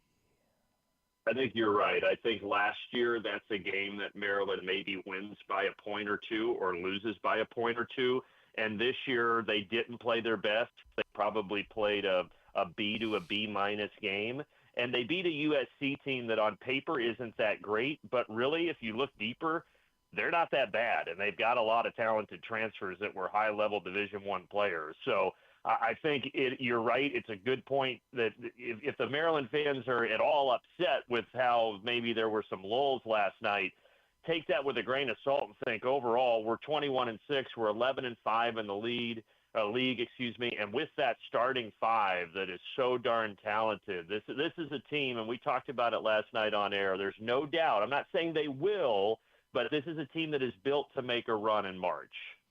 Brandon, enjoyed your broadcast last night with Phil Martelli, who's one of my favorites. I love Phil. Talk a little bit about the Maryland depth on this team and last night's kind of seesaw way the game played out. Is Coach Willard trying to establish a little more depth and playing some of his pieces off the bench a little bit more? I think in the first half when they got up big, he did put in Jay Young. He did put in Gapari a little bit more. And I think that was probably in some attempt to give those guys a little bit of a breather, because he mentioned, Coach Willard did after the game, that now they're thrilled to have a little bit of a break before hosting Michigan State next Wednesday, because he said the guys, you're just hitting that part of the schedule where it becomes a slog, right? And you're looking for little ways to give them a break. So he's going to give them today and tomorrow off, and I think that's a really smart thing to do. So, yeah, I think he's trying to get those guys a little bit of of run, those guys that are coming off the bench. But at the end of the day, as Coach Martelli was talking about last night, I think that when you get in the NCAA tournament, and Eric Musselman did this, by the way, at Nevada with just a 6-man rotation getting to the Sweet 16, it's not so taxing on those guys that they can't go out and get to a Final Four without a bench. You can do that. You can do it with a 6- and 7-man rotation because you play 2 games a week and then you do get that nice set of rest before the second or third weekend. So, again, I'm not saying that it wouldn't be nice for Maryland to have more scoring off the bench. Sure, anybody would take that. But I think having 5 starters in double figures and the fact that you got 3 guys that shoot over 40% from downtown, that's a recipe for success. He is Brandon Gaudin. He is with us here on GCR. And Brandon, it's funny because we keep trying to talk about, obviously they get an injury, then it becomes harmful.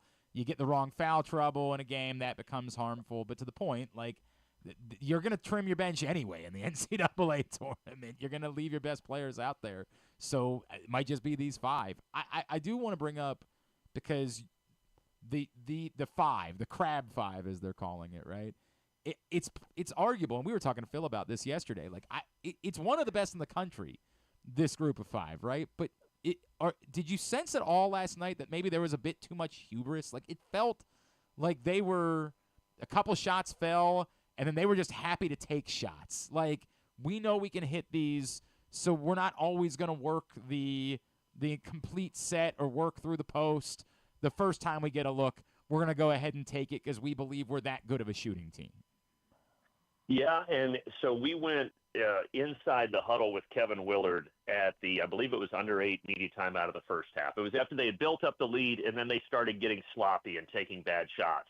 And he pretty much said, we didn't play the full snippet. We played about 7 seconds of it, but we listened to the full segment during the timeout. And he pretty much said exactly what you just said. He said, guys, look, I know we're good. I know we can make shots, but we're getting a little too out of control out there. We need to rein it in and play the Maryland basketball that we did against Iowa in that second half. And I think that'll be something to watch. The good thing is, look, Kevin Willard, he's been around the block, right? And he's a disciplinarian. And I do think this team, all those guys have his ultimate respect. In fact, when we interviewed Jacoby Gillespie after the game last night, he said, I came here to play for Coach Willard. I think those guys believe in him. And so I do think that he'll get that reined in. Last night may have been a product of the style of game that USC was playing and the fact that they felt like they did have a big lead at 2 points in that game. But certainly, yeah, if they get into the Big Ten tournament and the NCAA tournament and they start falling in love with any shot, right, you got to pass up a good shot for a great shot. And I think when Maryland has been really good this year, that's what they've done. Brandon, so much of the focus is always on Derek Queen yep, and Juju Reese up front. Talk a little bit about the play of Rodney Rice and Jacoby Gillespie right now, because it seems like when Maryland really needs a bucket, those are the 2 guys that really are incredibly accurate. Yeah, well, just to take it in totality, when I look at the starting 5, it is, for college basketball, it's just what you want. You've got a big in Derek Queen who can play down low, but he can also pass and go off the dribble. You've got more of a true power post player in Julian Reese who can rebound the heck out of the ball. And then you surround them with a really good point guard in Gillespie. And you've got not only Gillespie, but Rice and Selton Miguel who can all shoot 40% from 3. That's a pretty dangerous combination. Usually what you have is good teams have one solid big, a decent big, a wing that can't shoot but's athletic, a good point guard, and then one guy that can shoot it. Well, Maryland kind of has what you want at every position. And to your point about Gillespie and Rice, I'll talk just to Gillespie for a second. Yeah. I have been so impressed with him. You know, Willard said at the beginning of the year that he's more of a pure point guard than Jameer Young was last year, who was mainly a scorer. And Jameer Young's a fabulous player, and you'd take him any day of the week. But I think what Gillespie gives you at that spot is a better complement to what you have at the 2 through 5 positions. And I think he's really kind of the head of the snake, if you will, that makes this thing go. It's well said. No doubt about it. Brandon Gaudin, we're going to ask you to pull double duty today because, of course, in addition to the work that you do with college basketball, I think a lot of people know that you do play-by-play for the Atlanta Braves, and a couple of former Atlanta Braves are now here in Baltimore. And just wanted to get some thoughts from you. I'll start with Charlie Morton, right? Like, how much does Charlie Morton have left in the tank as he arrives here in Baltimore? Yeah, well, you guys, first of all, are just going to love him as a person. He will add so much value in that clubhouse. And you guys know better than me, Baltimore has a really good clubhouse, and there's so much talent on that team. They're a joy to watch. But Charlie Morton is a veteran who has seen pretty much everything, right? 17 major league seasons. But if you look at what Charlie Morton did in his career, through his 20s, it was really unspectacular. It's really after he hit his age 34 season that he started to really become good, and the strikeout rate became better, and that curveball became one of the most dominant pitches in baseball. So last year, he struggled a little bit, and he also was surrounded by a Braves team that was just marred with injuries and never really got on track. But I still think, according to the trainers with the Braves, that Charlie Morton was in incredible shape and ready to go another season.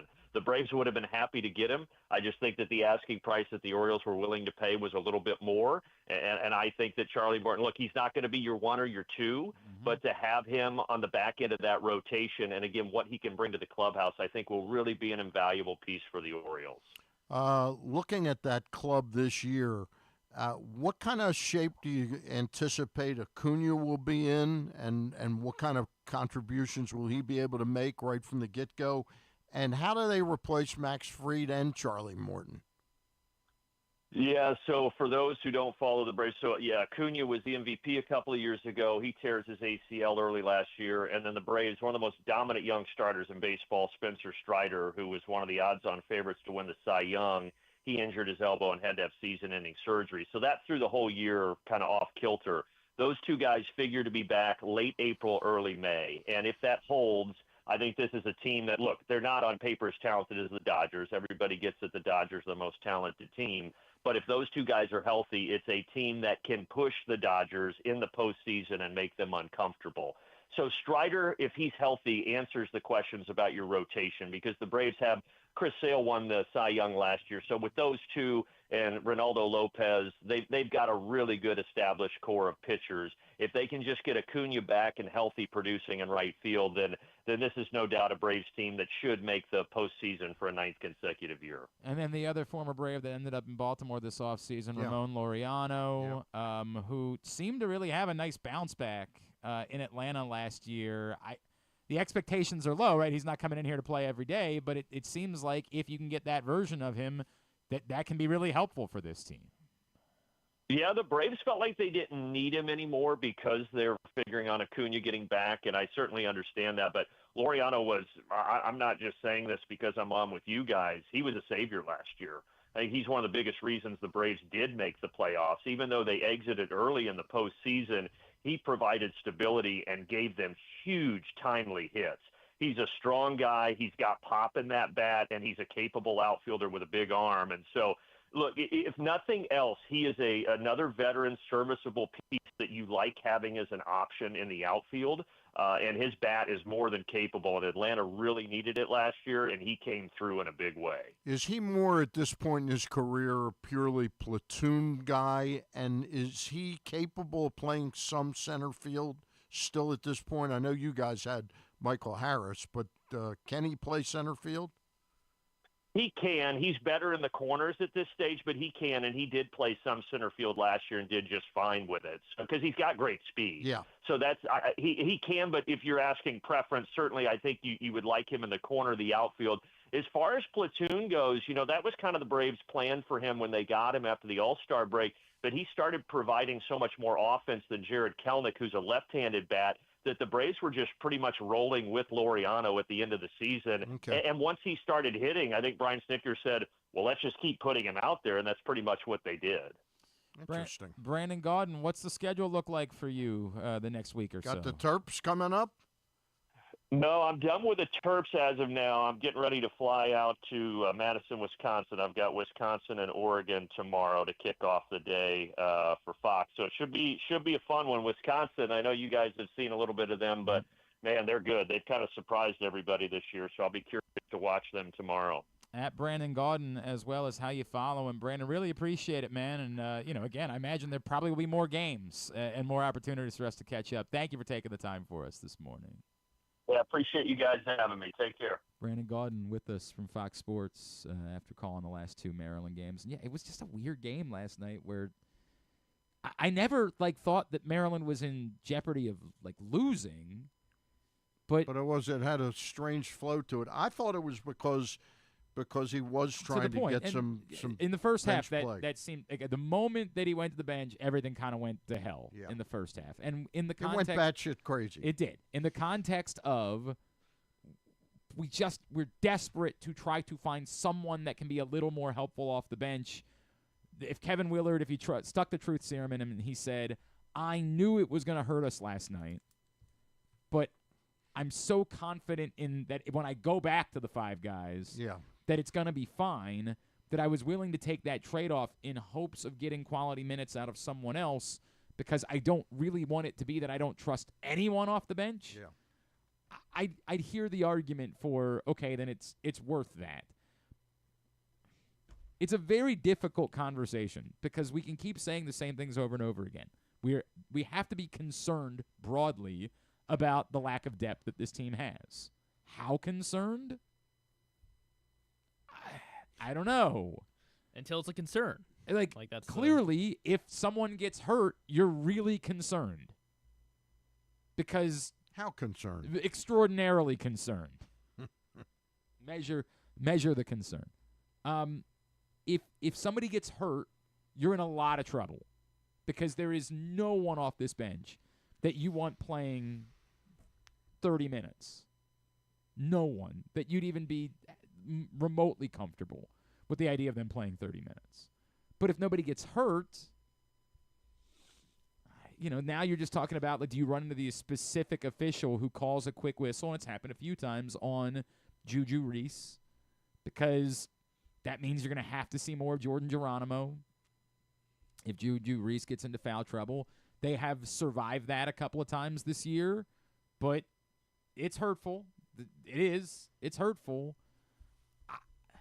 I don't know.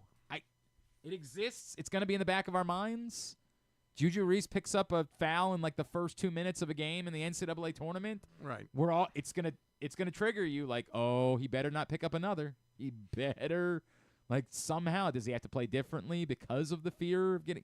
Has that been something that they've had to talk to Juju Reese about? Hey man, if you get an early foul, you've got to be less physical. You've got to, because we can't afford for you to have to come off the floor for 10 minutes. That's part of his evolution as a player, especially this year and sort of the second half of last year, is that he's been gradually a little bit better at keeping himself on the floor, I'd say. Yeah, he's better, not perfect. better. I think is a very fair way of saying it. Better.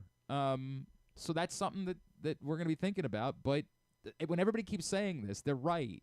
Teams in the NCAA tournament tend to trim the bench, not grow the bench.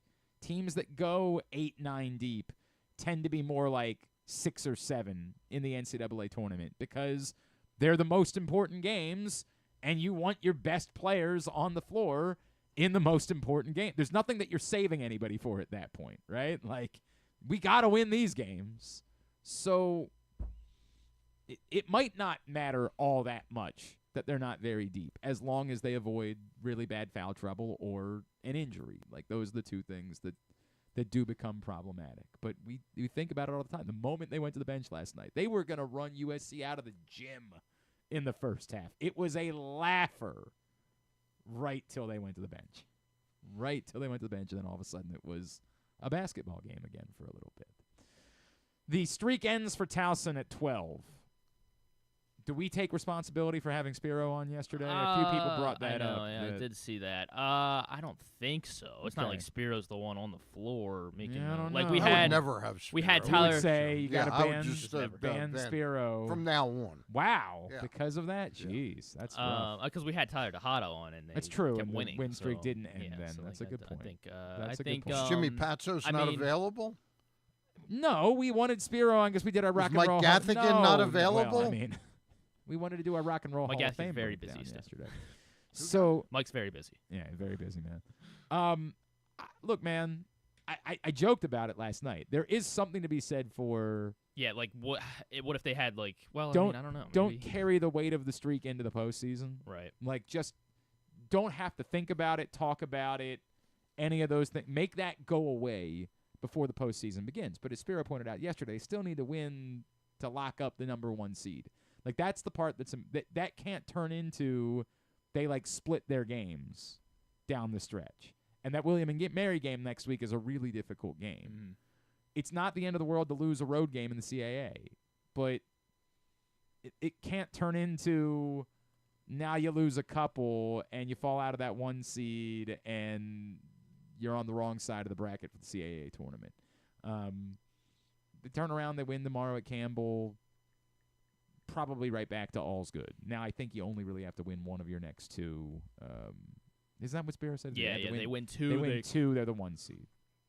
So, yeah. I feel like Elon gave them some unique challenges as well because they played zone defense like the entirety of the game, and Towson hadn't seen that. Elon Musk was there's been a lot of challenges related to Elon. That is a fair point. Always, a lot of Elon always. challenges recently. And so that, like, for that specifically, that hurt Nenda Tark, who just apparently had no clue what to, like, because he drives and he was not able to penetrate the zone whatsoever. They have a little bit more size than anyone else in the CAA, right, so they were presumably much more other even on the teams are going to boards. see that and going to say, Yeah. let's throw some more zone looks at Towson. They seem to struggle with it. They're going to have to come up with answers. Well, we're going to need Tyler Tejada to go 15 for 15 from the field. That would be good. I would be in favor of that. So I'd be all right with it. Yeah, that was Maryland women won last night against Northwestern. I don't even remember what did UMBC do last night. They lost. Yeah. It's what it is, man. Yeah. What it is. They had fun moments. Remember when they blew out Vermont? What a weird season. What a weird season. They're still alive. They gotta. Yeah, I guess. I guess they are. Any more time for this week? All right, so when we come back in, we are going to get a tidbit. We are going to get tubular, and we are going to wind things down. I think this week in baseball, too, would be the correct program. Stan is here. It is a Friday edition of Glenn Clark Radio. COVID-19 and flu viruses are circulating in Maryland. But don't worry, protection is within arm's reach. Protect your health with this year's COVID-19 and flu shots. It's safe and convenient to get them both at the same time. Flex your protection. For more information, visit health.maryland.gov/vaccines. This message paid for by the Maryland Department of Health. Whether your focus is luxury and comfort, convenience and technologically advanced connectivity, or sporty performance and aggressive styling, we've got the perfect Highlander for you. Check out buyatoyota.com for deals on new Highlanders from your local Toyota dealer today. You're gonna love February at Live Casino and Hotel Maryland. Sweeten your Valentine's Day with a chocolate bar February 13th and 14th. Pamper yourself and your partner with Valentine's Day spa discounts February 10th through 21st. Celebrate the Year of the Snake and win a Lunar New Year luxury brand collection February 28th. Plus more ways to play, dine, and win all month. At Arundel Mills, must be 21. Please play responsibly. For help, visit mdgamblinghelp.org or call 1-800-GAMBLER. Gambling can be a fun and entertaining experience, but there are risks involved. If you're planning on betting on the game at the casino or on your phone or computer, know your limit, stay within it. Set a budget and a time to stop. Remember, gambling isn't a financial solution, and it doesn't mix well with alcohol or drugs. Know the risks and have a plan before you begin gambling. For free and confidential services, call 1-800-GAMBLER 24/7 or go to helpmygamblingproblem.org. Driving in Maryland? Did you know an Easy Pass from DriveEasyMD.com can save you time and money? Of course you did, because you are a thrifty driver. An antenna reads your Easy Pass transponder and automatically deducts the toll from your Easy Pass account. There, you just saved money with Easy Pass, all without slowing or receiving a notice in the mail. Well done, thrifty driver, well done. Get your Easy Pass at DriveEasyMD.com. The votes were all counted, and the results are official. Royal Farms was named #1 for food in the USA Today 10 Best poll, receiving more votes than any other convenience store chain in America. The next time you want to get some good food fast, doesn't it make sense to go to Royal Farms? Voted best in the USA and home of world-famous chicken. Real fresh, real fast, Royal Farms. Contrary to what some people believe, I actually like this guy. when he sleeps. Glenn Clark, talking sports. All right, back in here on GCR as we are winding down for a Friday edition of the program and winding down for the week. Tonight is a very special night for our friends at the Brigance Brigade. It's their annual winter soiree. Huge fundraiser on their calendar. Obviously, the work that they do to lift up those that are fighting ALS and the family members and loved ones that are providing for those that are fighting ALS in the name of the great O.J. Brigance is incredible. So if you don't have plans tonight, I think there's still a couple of tickets remaining. If you go over to brigancebrigade.org, the winter soiree at Martin's West, great live music, great food, live auction, and celebrity appearances tonight, Martin's West for the Brigance Brigade's winter soiree. Again, brigancebrigade.org is the website. Last night I sat next to a young man who is sort of putting on the event. He's the event coordinator. Oh, for the Brigance Brigade? Where were you? You were at the birthday birthday party. Yeah, he put on this birthday party. He's a very busy party planner and event planner. Very cool. Drew. Not Drew Forrester. No, he is. He party plans. This guy's much cooler than Drew Forrester. That would be really, really surprising if it ended up being Drew Forrester. I saw my buddy Ryan Eigenbrod, the SID over at Loyola. You may remember a couple years ago we did a story about Ryan's son, Michael. Michael, who I love. He's one of the best kids on the face of the planet. He's like about 12 or 13 now. He's 13. I saw him at the Maryland game. Yeah. Yep.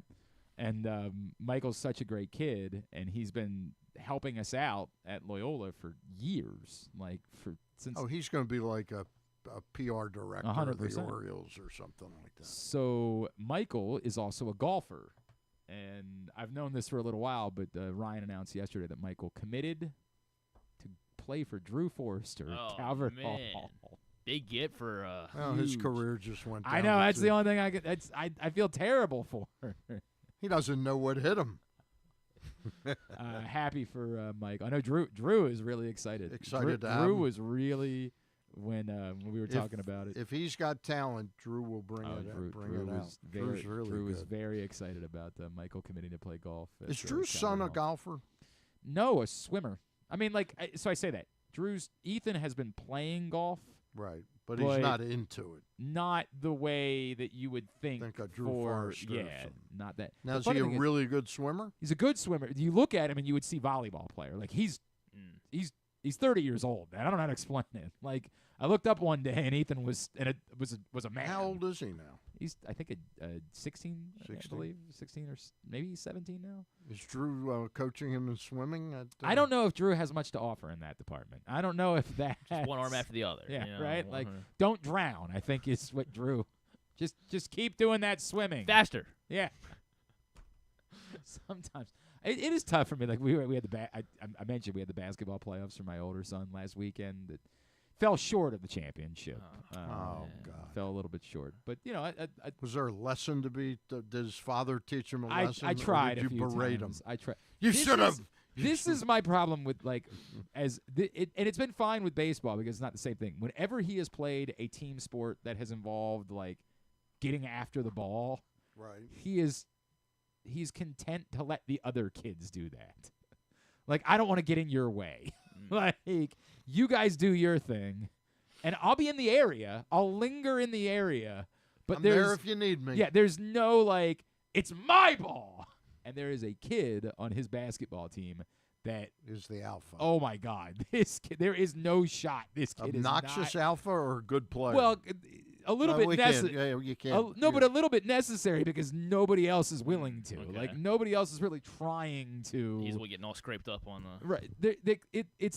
I would say there's a trade-off there, which you probably need a little bit less from him because he's just chucking, just throwing anything at the basket whenever he can.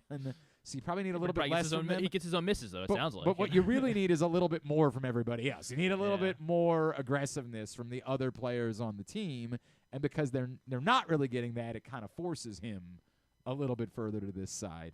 But I don't know how to get it out of him. I keep trying. Graham, you're allowed to be the guy. It's okay. I know you're fast. Like, I know you're. Tell him on the basketball court he can be a little bit of a a little bit of an a-hole. You can be more of an a-hole if you want, but that's the way he was. Like in lacrosse, that was the way he was. And as a defender in soccer, he was better at it. Like he would get on you as a defender in soccer, but like whenever they would put him on the other side and required him, like you got to go be the guy, go be a striker. No, I'll be in the area. I'll be there. If you pass me the ball, I'll do something with it. But I'm gotcha. He's not clearly instigating. He's intimidated by his father. I don't know what to do. I don't know what to do about it. I think it's why baseball is best. Come to the games. Baseball's best for him because he doesn't have the option of like letting somebody else, like deferring to anyone else. Like if it comes to him, he's got to play it. Like when you're in the box, you can't be like, well, somebody else will swing. Like it's been good for him in that way, baseball, but it's frustrating. Basketball. One thing about that is the teammates can see that. Yes, and then they don't pass him. And I started to notice a little bit of that. His eyes are bugging out. And started to notice. Can't throw it to him. Started to notice a little bit of Graham's open, and they're not really doing much to make sure he gets. Although they don't really share the ball well. They're 10. Like there's not a whole lot of efficient-looking offensive sets being run. There can be at 10 years old. Sounds like it could be a coaching issue. Might as well. be a coaching issue. No, Coach Ryan did a great job with the boys this year. All right. Great job. Yeah. He did. He did a really, really good job with the boys. And actually, one of the assistants played at DeMatha. We had some experience on the coaching staff this year. But did he have to face the fire a little bit afterwards? Like, why didn't we win that one extra game? I grilled him. I grilled him about all the decisions. So you kept going back to Henry, huh? Kept going. Couldn't help but notice. Clearly it wasn't Henry's night. I saw the plus minus on Henry. Henry's actually Ryan's son, so I'm not. No, they're good boys, and they had a good season. Just they came up a little bit short of competing for a championship this year. But you know what they say? You can't win them all. That's what they always say. Unless you do, I guess, yes. You could potentially win them all. All right, very good. Tidbit is brought to you today by County Sports Zone. CountySports.zone, of course, is the website. Headed towards the postseason in high school basketball at the public school level. At the private school level, the postseason has already begun and underway. Find out everything you need to know at CountySports.zone, which is proudly sponsored by your local Toyota dealer and buyatoyota.com. This guy, LeBron James, 40 points last night. However, he did have a 6-game streak of 18 points, 6 rebounds, and 6 assists come to an end. Loser. But sucks. It had been 6 straight games of 18, 6, and 6. The only other 40-year-olds with who had a streak of at least 5 games where they where they had 18, 6, and 6. Can you name the 3 other 40-year-olds? Give me this question 18 again. 18 points, 6 rebounds, 6 assists. Yes, 40 years old in the NBA, and did this 5 straight games. Michael Jordan with the Wizards. Michael Jordan did do this, yes.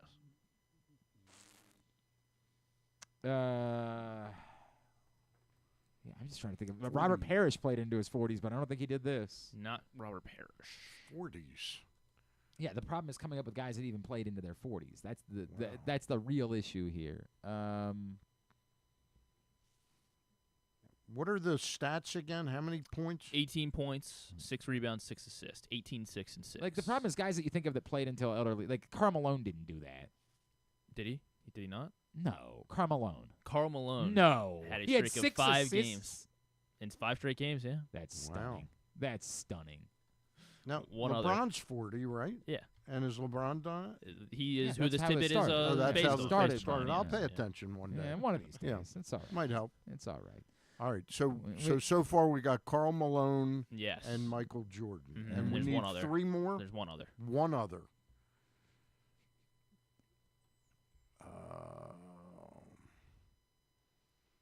God, in their 40s. I mean, Will Chamberlain didn't play in his 40s. No. Jabbar. I have one question. So he was a teammate of Karl Malone as well. So John Stockton. John Stockton, Karl Malone, MJ, and LeBron. Do this at 40 years old. Wow, that's a good one. We did. So Stan yesterday, or last week, Sportico published a list of the top highest paid athletes in the world from 2024, there were 11 baseball players on the top 100. Can you name the 11 highest paid baseball players? Shohei Ohtani. He was number 1, yes. And this includes salary and endorsement, so total. Aaron Judge. Yeah. Aaron Judge. Aaron Judge is on the list. He was the 4th highest paid baseball player last year. 2 of them. Juan Soto.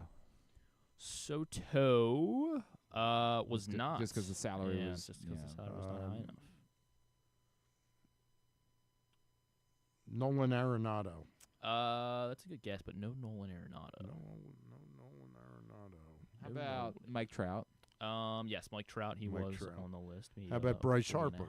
There is no Bryce Harper. No Bryce Harper. Mike Trout was 7th on the list. Verlander. Verlander, yes, he was 5th. Scherzer. Scherzer, 3rd highest paid baseball player DeGrom. last year. Jacob DeGrom was on the list as well. Knocking him down quickly here. DeGrom was behind Trout. Devers. No Devers. No Devers. How about Corey Seager? Yes, Corey Seager was on the list. Good. Very good. How about Manny Machado? No Manuel Machado. No Manuel Machado. Thought that was good. How about Tatis? No Tatis. No Tatis. The problem is they're trying to come up with other guys that have like any marketing value. Like who else? Let's say we can cut Tampa. We can there's cut Pittsburgh, Florida, or Miami. You have Atlanta doesn't. How about Giancarlo Stanton? No, that's a good one. No Giancarlo. How about Garrett Cole? Garrett Cole was 10th on the Cole, list. Yeah, 10th highest paid baseball player last year. So hold on, I'm trying to count. And this was for 2, this was 3 for more. This was for 24. 2024, yeah. How about Altuve? Altuve was on the list, yes. Okay. How about Zach Wheeler? Between Verlander and Mike Trout. No Zach Wheeler. Wheeler. No Wheeler. Wheeler. You're missing number 2 and number 11. Number 2 and number 11. I'm going to guess a Chicago White Sox is not one of them. Probably not. You could guess. You would be right in not guessing a Chicago White Sox. Right. But if you want to. Which one would it be? Go right ahead. Okay, let's go to the National League. Yeah, I feel like it's got to be a Dodger. Oh, God, it's got to be somebody pretty obvious. Somehow it was still Clayton Kershaw. Not Clayton Kershaw. Or a guy that was popular in his home country, potentially. Oh, Yamamoto. How about Yoshi Yamamoto. Yamamoto? Yeah, Yamamoto was number 2. Ohtani and Yamamoto were the top 2 How about baseball Yelich? players. Not Yelich. That's a good one. I feel like you're never going to get the last one if I don't give any hints. How about Chris Davis? We're never going to get the last one. How about Chris Davis? The last one. Not Chris Davis. Never going to get Hold on. Not a Colorado Rocky. Did I say Schwarber? I guess Schwarber. No, Schwarber. Not a Rocky. Not a Rocky. Not a. Is it it's a major market guy, right? Yes. So it's one of. However, he only made $250K in endorsements last year. This is not a guy that's very much in the public eye, but so it's a salary he made a lot thing. Acuna? Not Acuna. No, but it's a major market, so it's one. It's one of New York, Chicago, or L.A., right? Mm. And it's not the White Sox. No. Who is somebody that was still making money? Does he ever play? No, he never played. Oh, Rendon. Anthony Rendon was the highest. Was the 11th highest paid baseball player last year. God, what a contract. It's a good life, man. He just doesn't like baseball. We got to be respectful of that, right? It's always a good question when you're signing somebody to an amazing contract. I would probably bring it up at some point. Like, hey, are you just interested curious. in the thing that you do at all? You're right. Like, does that intrigue you like a little bit? The thing that we're paying you to do? Would you want to do that? like 3 or 4 years down the road, where do are you you still going to be interested? Where do you see yourself in 5 weeks? 5 weeks. Yeah. Is it on a baseball field or maybe not doing that? Be a conversation worth having. That was a good one. Thanks, Dan. CIAA tournament. Coming back to Baltimore. Baltimore is welcoming the excitement of the Food Line CIAA men's and women's basketball tournaments back to CFG Bank Arena February 25th. That's Tuesday, February 25th it starts and runs through March 1st. Get your tickets. They are available now at Ticketmaster.com. Again, head over to Ticketmaster.com for your tickets to the Food Line CIAA men's and women's basketball tournament at CFG Bank Arena February 25th through March 1st. All right, let's get tubular for the weekend. Have you ever thought of taking a cruise to these wonderful destinations with sunny skies and beautiful beaches? Well, wait no longer. We're ready for you to cruise from the Cruise Maryland Terminal. Have a little phrase that you can go from baggage to margarita in about 15 minutes. Choose fun with an array of destinations, onboard activities, entertainment, and world-class cuisine. Contact your travel agent and book your cruise today. Let your adventure begin. All right, here's what's coming up this weekend, totally tubular-wise. Today, Mount St. Mary's UMBC Lacrosse, home opener for UMBC Lacrosse tonight at 6 o'clock on ESPN. It's the Retrievers. Yes, look at Stan. And the Mountaineers. How about that? You guys, you're all over it. Can't get anything past you GBR. guys. Tomorrow, Towson Lacrosse on Monumental. Tigers. Against St. Joseph's. The Hawks. Quakers. Yeah, The Quakers. that's Penn. That's tomorrow at noon on Monumental. The basketball, here's a lot of stuff on ESPN Plus tomorrow. NGIT.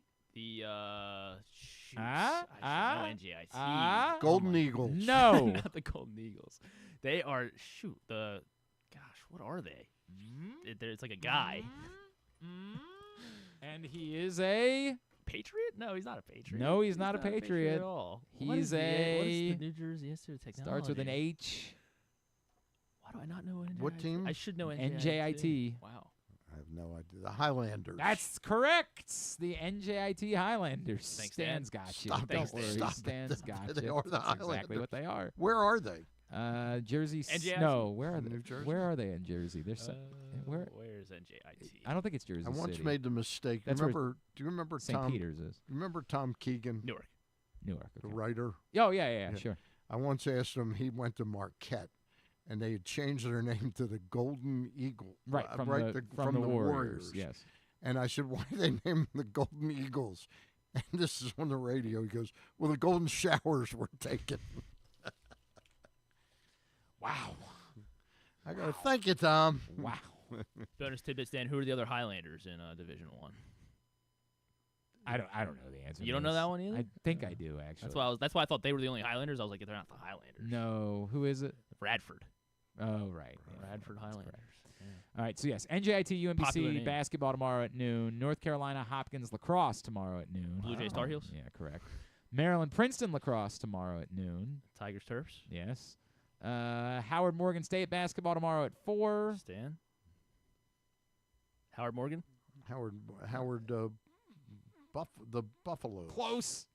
Bison. Yes. There you go. Yes. Yeah. Howard Bison against who? Morgan. The Bears. Yeah. Norfolk State Coppin State tomorrow at 4:30. Sparty versus Eagles. Yes. And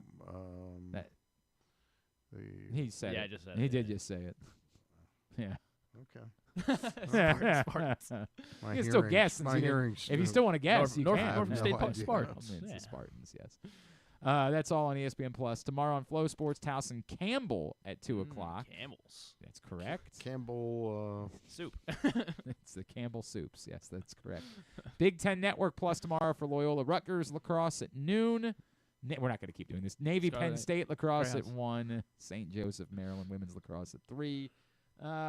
Everything else tomorrow. Stevenson Christopher Newport tomorrow night. A big top 20 matchup. Mustangs. Yes, and the Christopher Newport. The captains, right? It is the Yeah, captains. The captains. Look at I was Griffin. close. I was going to call them the Tides. Griffin. No, I the knew it was Cap- a nautical. They are down there. You're right. That is where they're coming from. That's tomorrow night at 7. GoMaxSports.tv.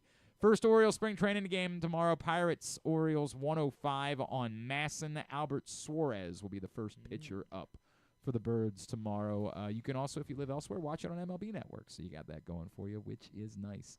Sunday, Colgate Loyola basketball noon on ESPN Plus. Toothpaste. Yes, exactly right. Holy Cross Navy basketball at 2.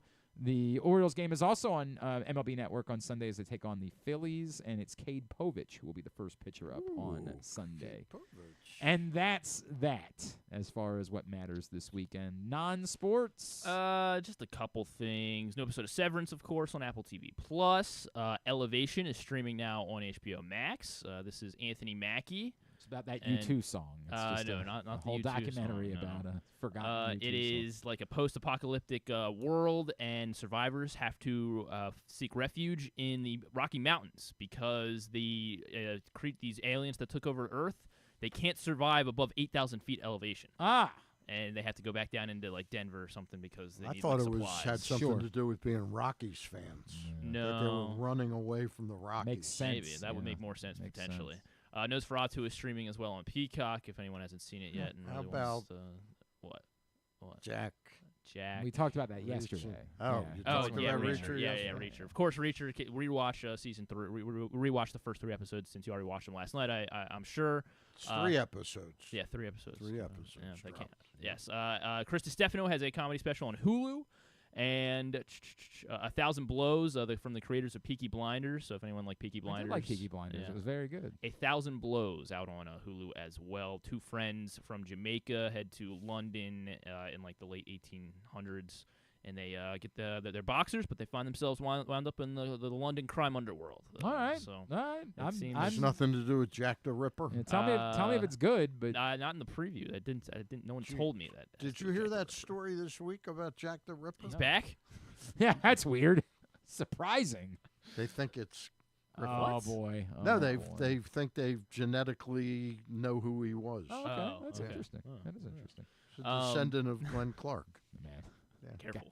Got here. Wait, really? Yeah, right. White Lotus, of course, Sunday night on HBO. Yellow Jackets, Paramount Plus with Showtime, so everyone's going to be able to watch that. Season 2 of 1923 on Paramount Plus as well. John Oliver's back Sunday night. He was back last week. Yeah, sorry, he was back last week, but so he's back again. And The Americas premieres on NBC. This is a nature documentary or series, nature documentary series narrated by Tom Hanks. So that's Sunday night at 8 on NBC. Followed by Suits LA, of course, premiering. I don't know how I feel about Suits LA. It's just a different show. It's not. They brought one guy. I think there's some it's cameos the same and all universe. that. Yeah. And then Grosse Pointe Garden Society as well on NBC. A bunch of triple header premiere on Sunday night. This is Melissa Fumero's in it, and there's a murder, and they bury this body or something. And Melissa Fumero's in it. Was the original Suits? Was that the one Meghan Markle was in? Yes. Yeah. Yes, correct. And if you're not into any of that, ABC is showing Thor: Love and Thunder on Sunday. All right, now we're doing the most. All right, thanks today. First of all, Stan, thank you for coming in and hanging out with us today. Stan. My pleasure. Thanks also to Brandon Gaudin and to Andy Kostka. We'll get that up in the greatest hits section of the Can You Take Me Higher tab at GlennClarkRadio.com. Reed and Glenn, Sunday, noon to 2 over on 105.7 The Fan. Then we'll be back with you on Monday. The Bat Around Sunday night at 5 o'clock with Paul and Zach Moore. It's really kind of crazy how they traded out one Zach for another over there. I talked to Zach Goodman the other day. Oh, yeah? Doing Is he about to very run? well. Is he going to fix the country? Because I could use somebody to maybe step up and. He's working on it. Okay, I hope. Working on it. I hope. All right. Thanks to everybody at PressBox, all of our great sponsors and partners, including Live Casino and Hotel, Cruise Maryland, Crown Trophy, Easy Pass, Royal Farms, CIAA Tournament, HelpMyGamblingProblem.org, The Costa Sin, MSAA, Maryland Sports, your local Toyota dealer, buyatoyota.com. Thanks to Griffin at Griffin_Bass. Follow us, Twitter, Instagram, and TikTok at Glenn Clark Radio. Have a great weekend. Go all those local teams. Duke sucks.